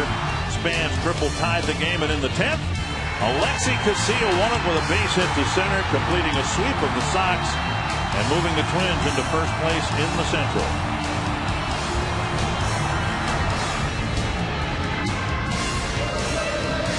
And maybe just another inning or so of the torture, and then he can leave here for the last time. Then he go to Wrigley Field that he doesn't even like. He likes it worse than this place. It's, of course, not Kubel. He left the ball game with the defensive change. It's Carlos Gomez hitting in the 8th, and DJ Carrasco comes in to face him. Yeah, Carrasco 4-1 out of the bullpen. 81 in the 3rd innings. He's used a lot. And 43 now relief appearances. And he's been very good as the White Sox bullpen has sprung some leaks here in the final weeks of October or August rather, and into September. Carrasco's been one of the more reliable relievers. Yeah, he'll give you different angles over the top like that with a breaking ball. He'll drop down from the side. And when they've had short starts, and they had plenty of them when Jose Contreras was in the rotation, Carrasco many times has picked up the ball and pitched multiple innings at a time when the White Sox have needed him to do it. Yeah, that's why I said 81 in the 3rd innings for a reliever and 42 appearances. That's a lot. There's from down under. Carrasco, 31 years old, in his second season with the White Sox. Gomez up there with a 1-2 count. Another breaking ball, helmet high, 2-2. Remember when Carrasco first came up with the Kansas City Royals, they were thinking about starting him at one time, and then he had some arm problems. Ended up playing a year in Japan. White Sox have had some thoughts this year in the second half of giving Carrasco some starts. Here's a check swing dribbler towards second. And Gomez in close play retired the inning end. It'll be a 2-0 lead for Joe Nathan as he tries to get the save and complete the sweep.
AT&T, the nation's fastest 3G network.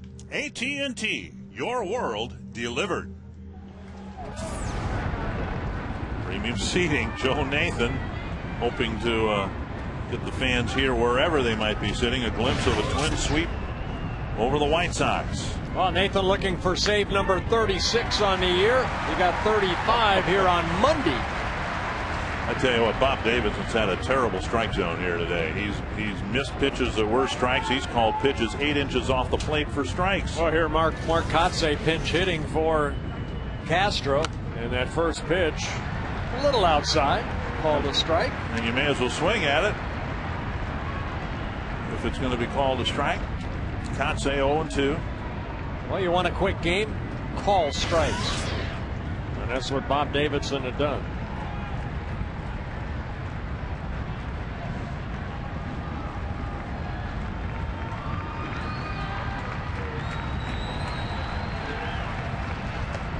One and two. Kotsay, as the Twins are celebrating their top 100 moments here, probably delivered one of the worst moments for the Twins in this ballpark when he was with the A's. Swing and a miss here. Redmond couldn't reach him with the tag, and he throws him out. Kotsay was the guy who hit the line drive. Torrey Hunter went for the diving catch in the playoffs and ended up getting an inside the park home run last time the Twins were in postseason play. One down in the ninth. You see Kotsay ripping off his batting gloves, throwing them away. It's been the extent of his contribution here in this 3-game series, and now Pasednik. Game used, but barely.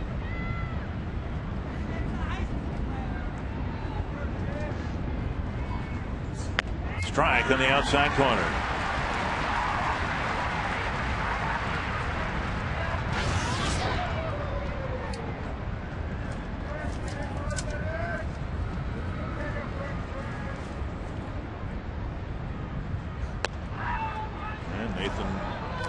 little bit farther outside. 1-1. Well, baseball's, come a long way over the last 20, 30 years. The ballparks are smaller. A lot of fans, because of the designated hitter, they like a high-run ball game. It's good to see these well-pitched games once in a while.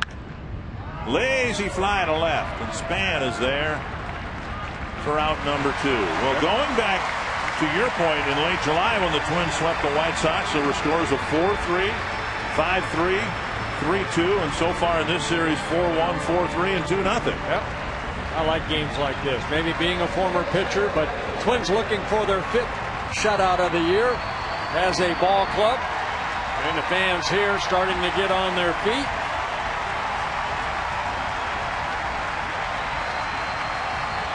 Well played, brisk game. At the knees, strike 1. And it's good to see Nathan throwing that fastball over the plate for strikes.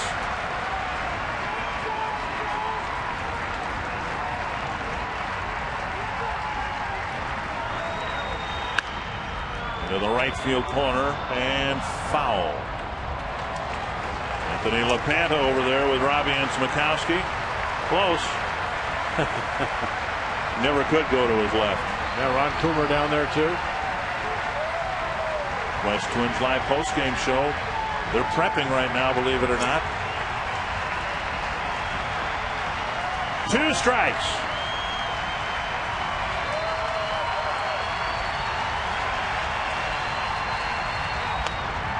Check swing. No swing on a very close check swing. Scott Berry said he held up.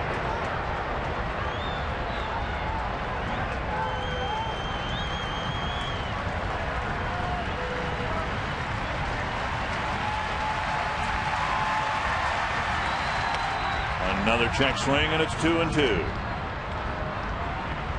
Beckham, and if he should prolong matters, Konerko's on deck.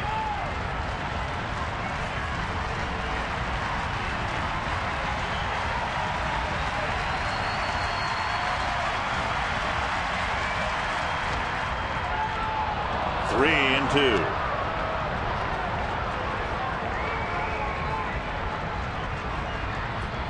Konerko hoping for a chance, and one more at bat at the Dome. You have to make Beckham swing the bat right here.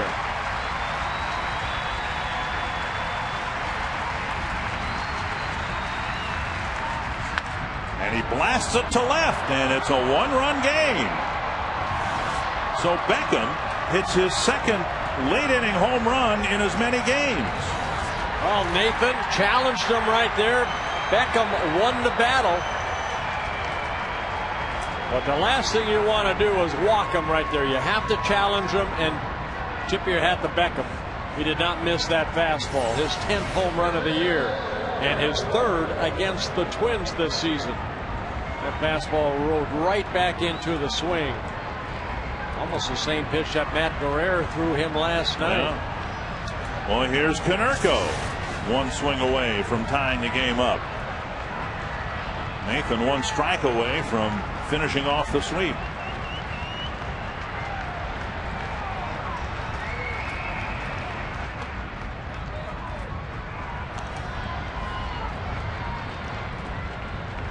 And for Nathan, only his 4th home run he's allowed this year.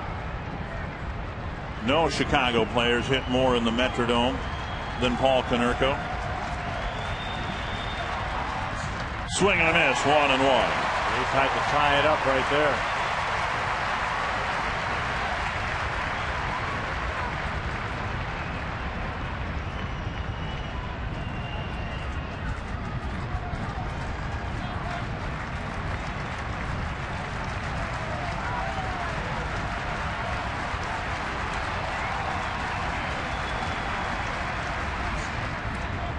Backhanded by Redmond, 2-1.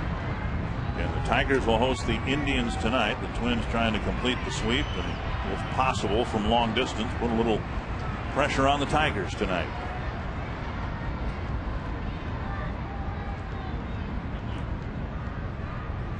Well, Redmond going out to talk to Nathan about how they want to go about Konerko, down 2 balls, 1 strike. Now you have a 4-seam and a 2-seam fastball. That 2-seam fastball is kind of the one that he threw to Beckham that came back into the swing. Right here, you're going to go down and away with a fastball. Make it that 4-seam fastball. If you miss away. Cannot afford to miss out over the plate. Check swing, strike 2. Bob Davidson didn't call the swing so much as the location of the pitch, I think. So again, Nathan, one good pitch away from wrapping up this series.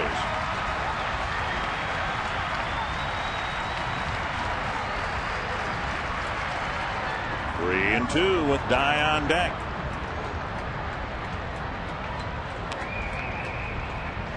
I said with Beckham up, you make him swing the bat. Right here, you be very careful. You don't make the same pitch that you made to Beckham in this situation. Not down or up by a run.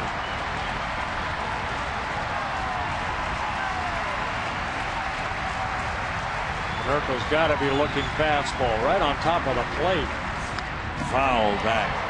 The fastball away. And that's the fastball. If he was able to throw that fastball to Beckham, I swear that he would have gotten him out. But that fastball that he threw, that 2-seamer, came right back into Beckham's swing. That's the 4-seam fastball.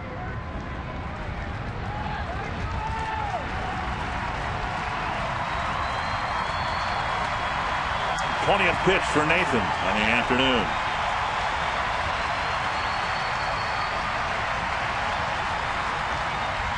Drive to left. Span back at the wall. Leaps. Tie game. And the White Sox, down to their last strike, hit back-to-back home runs. Off of Joe Nathan. Looked like a slider that hung a little bit. And Paul Konerko, his 24th home run of the year, ties the game at 2 apiece. So with 2 outs, the White Sox back against the wall. Beckham hits a solo home run. Konerko gets a breaking ball that just kind of spun right there. Span not tall enough. Oh. Well, now here's Jermaine Dye with 2 outs in a tie game. Down and away, ball 1. It might have happened. I can't remember it when Nathan's given up 2 home runs in 1 game. It's probably the first right here. With the White Sox flickering at the end of a game. Fouled back, and Dye got a pretty good swing, and again he hunches over. He's hurting a little bit, either the back or the right rib area.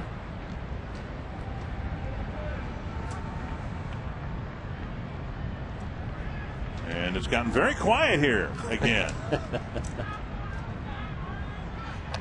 2-1. Now the pitch count starting to mount for Nathan again. Kotze quickly retired. Posednik quickly retired. And boom, boom, tie game.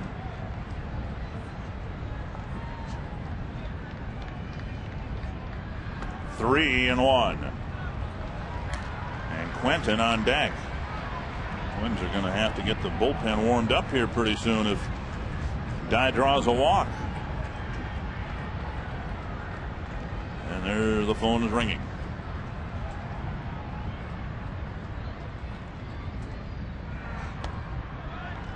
Dye walks. And Nathan wobbling here with 2 out in the 9th. And Rick Anderson to the mound, and we'll see who gets the call to warm up. Quentin, Ramirez, Rios, all right-handed batters. And it's Guerrero who's going to start to get limber.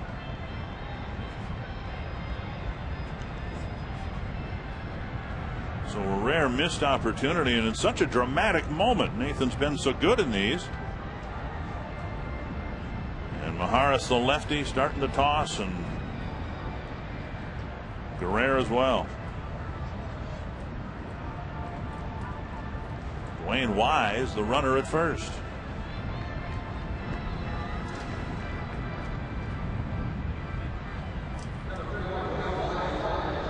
Quentin, who's reached his last 2 times up, although in the 7th his 2-out single ended up in an out when he tried to stretch it into a double.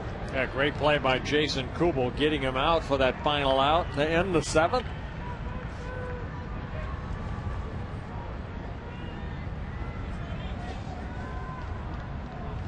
So Quentin with a runner aboard and 2 away. Strike on the outside corner.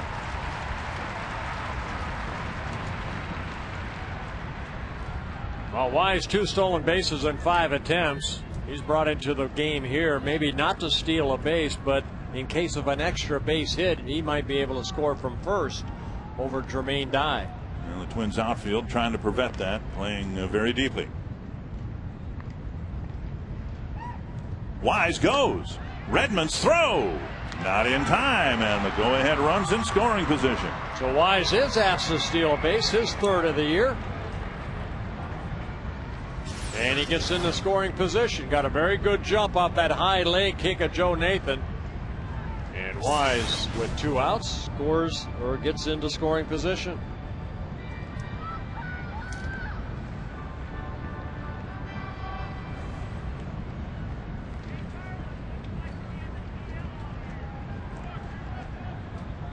Brian Dunsing won't get the win. We know that. We'll see which team gets the win here. The White Sox threatening to take their first lead. 1-1 to Carlos Quentin, and now Redmond will go to the mound to make sure the signals are straight. And Nathan says, "No, I got you."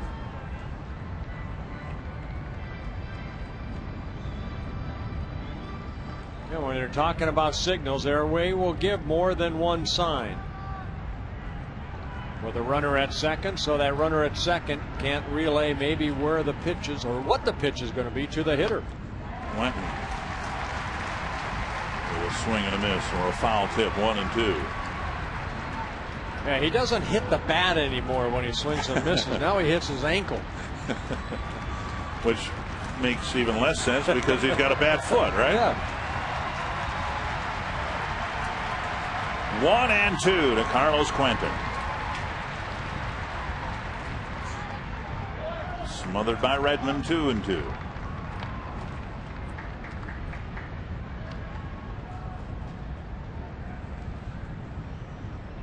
Well, Nathan here against in Kansas City had that one blown save, his 4th of the year, where he threw 53 pitches, but he's come back with some rest and he's been able to convert 4 straight saves.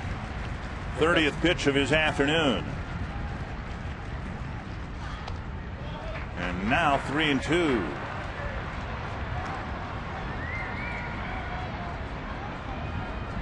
Nathan threw 11 pitches here on Monday night, 7 for strikes, and a 4-1 win over the White Sox. You can see with Ron Gardenhire's pose, Quentin will be Nathan's last hitter, one way or the other. With the front or foot on the top step of the dugout already. 3-2 to Carlos Quentin. And he walked him. Back-to-back homers followed by back-to-back walks, and on a rare occasion here, Nathan unable to finish the 9th inning.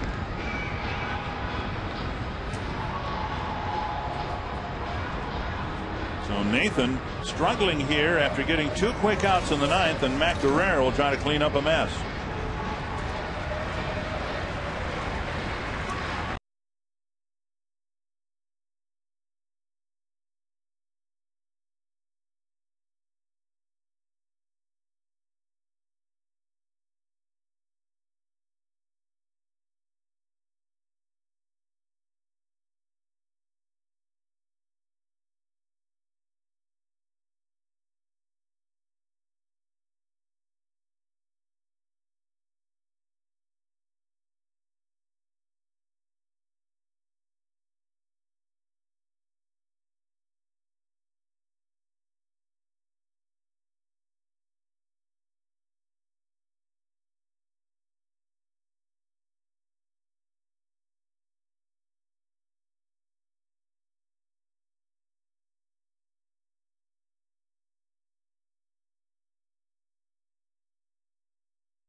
Inning, no. I don't recall since he's worn a Twins uniform.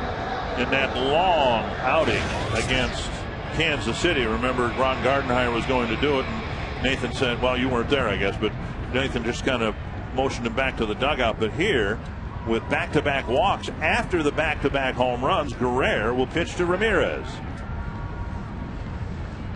Well, you see the numbers on Matt's 66th relief appearance. Breaking ball snaps over, strike one.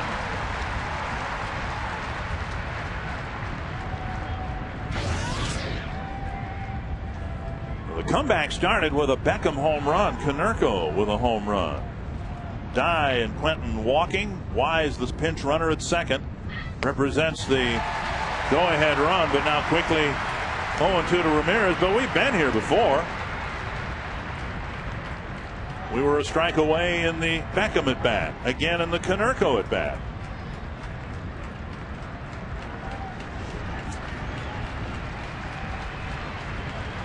Two strikes to Alexei Ramirez. Line to left, a base hit.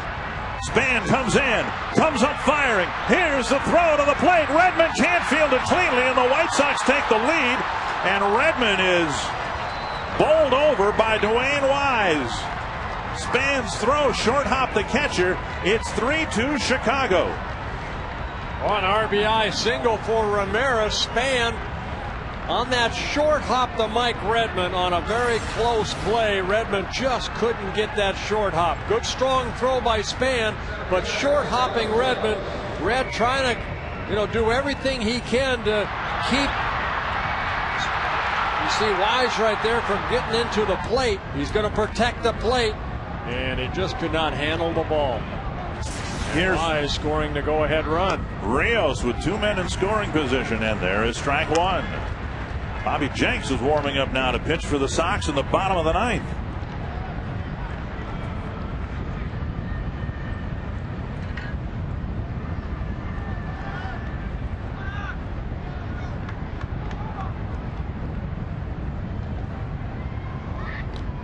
And that kicks away from Redmond, and another run's going to score. It's 4-2 Chicago. Well, Matt Guerrero had two wild pitches in last night's ball game. On that breaking ball that got away from Joe Mauer.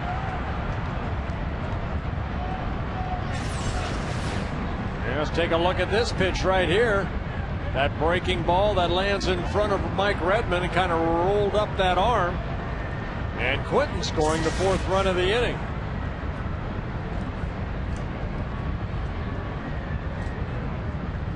So many bad memories for Guillen. Here's a little pop-up to right field. And Kadir comes in to end a terrible inning for the Twins, with the White Sox scoring 4 runs after having been shut out through 8. They take a 4-2 lead.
back in a place where there haven't been many spirited Chicago comebacks. Right, back-to-back home runs by Beckham and Dye.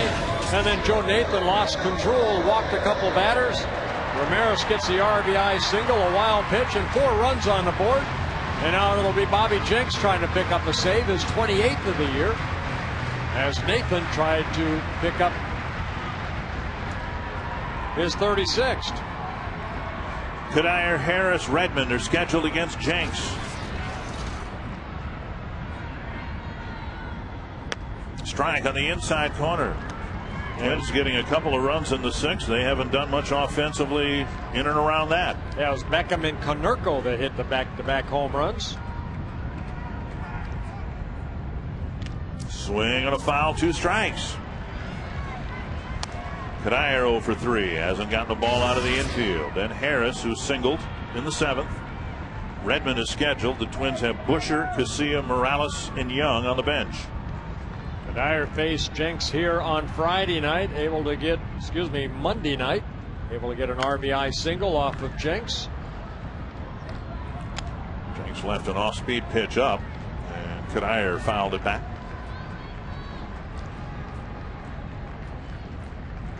White Sox looked like they were dead in the water, but they erupted for 4. Foul ball, Pierzynski catching for the White Sox. And Cuddyer hanging tough.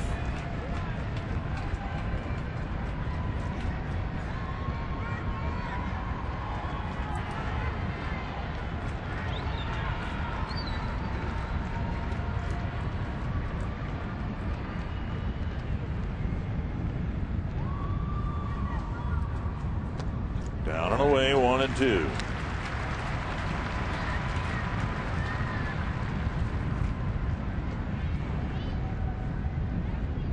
Wayne Wise scored the go-ahead run. He's out in right field. 2-2.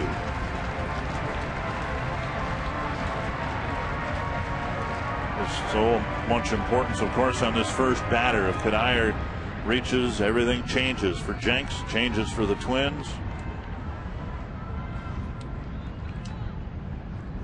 And Cuddyer fouls it off a leg. So he's making Jenks work here, 7 pitches into this at bat.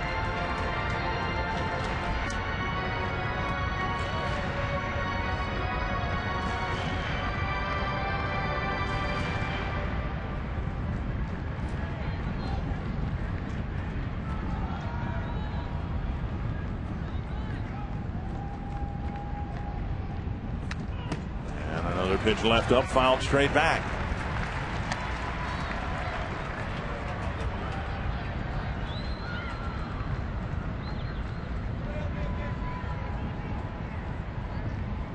Rally hats are out. So far, 4 2-strike fouls by Cuddyer.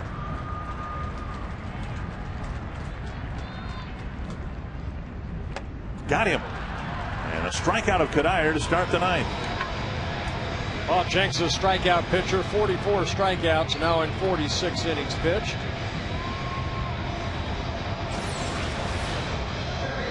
And Pierzynski sitting inside, a little 2-seamer. Down and in, and Cuddyer swinging through it.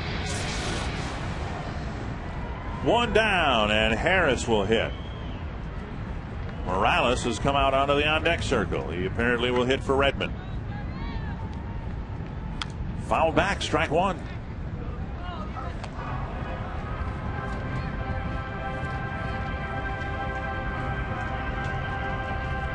Morales got the game-winning hit last night. Might be asked to get a big one again here this afternoon. We fly to short center. And Rios comes in, out number 2. So now Morales will be asked to keep this game alive. Redmond had gone 0 for 3.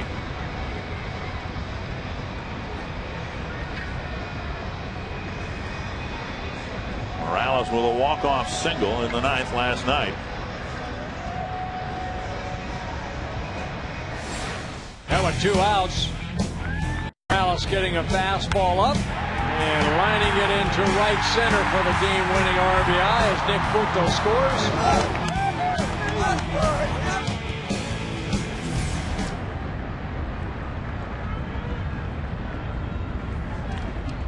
So 2 out here in the bottom of the 9th.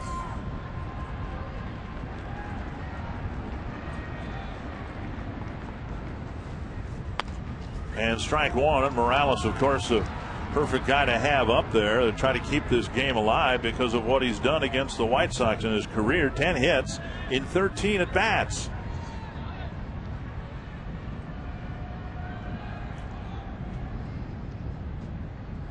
Inside, 1-1.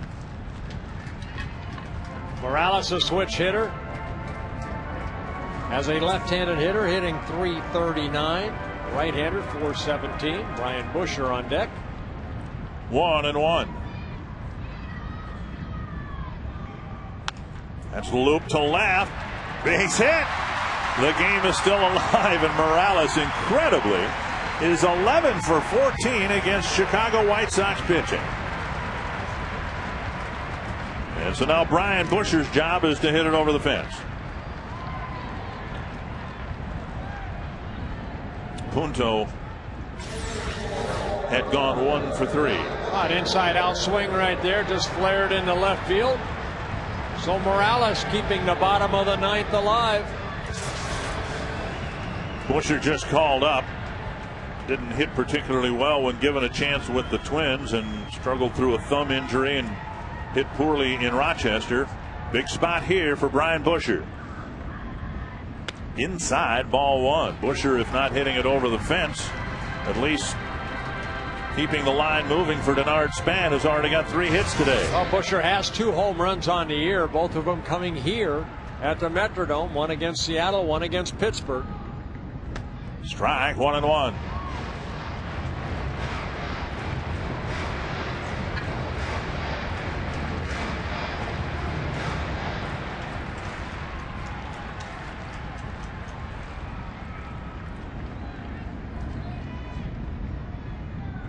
Inside and high, 2-1.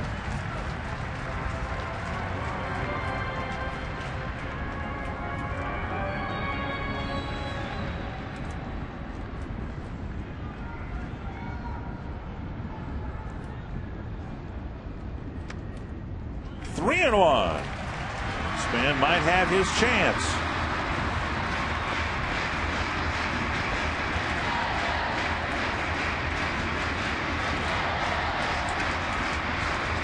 Boy, Busher's got to look for one pitch, a fastball, that he can drive over the Stanley sign out in right field. Fly ball to short right. They always hurt. They really sting in September.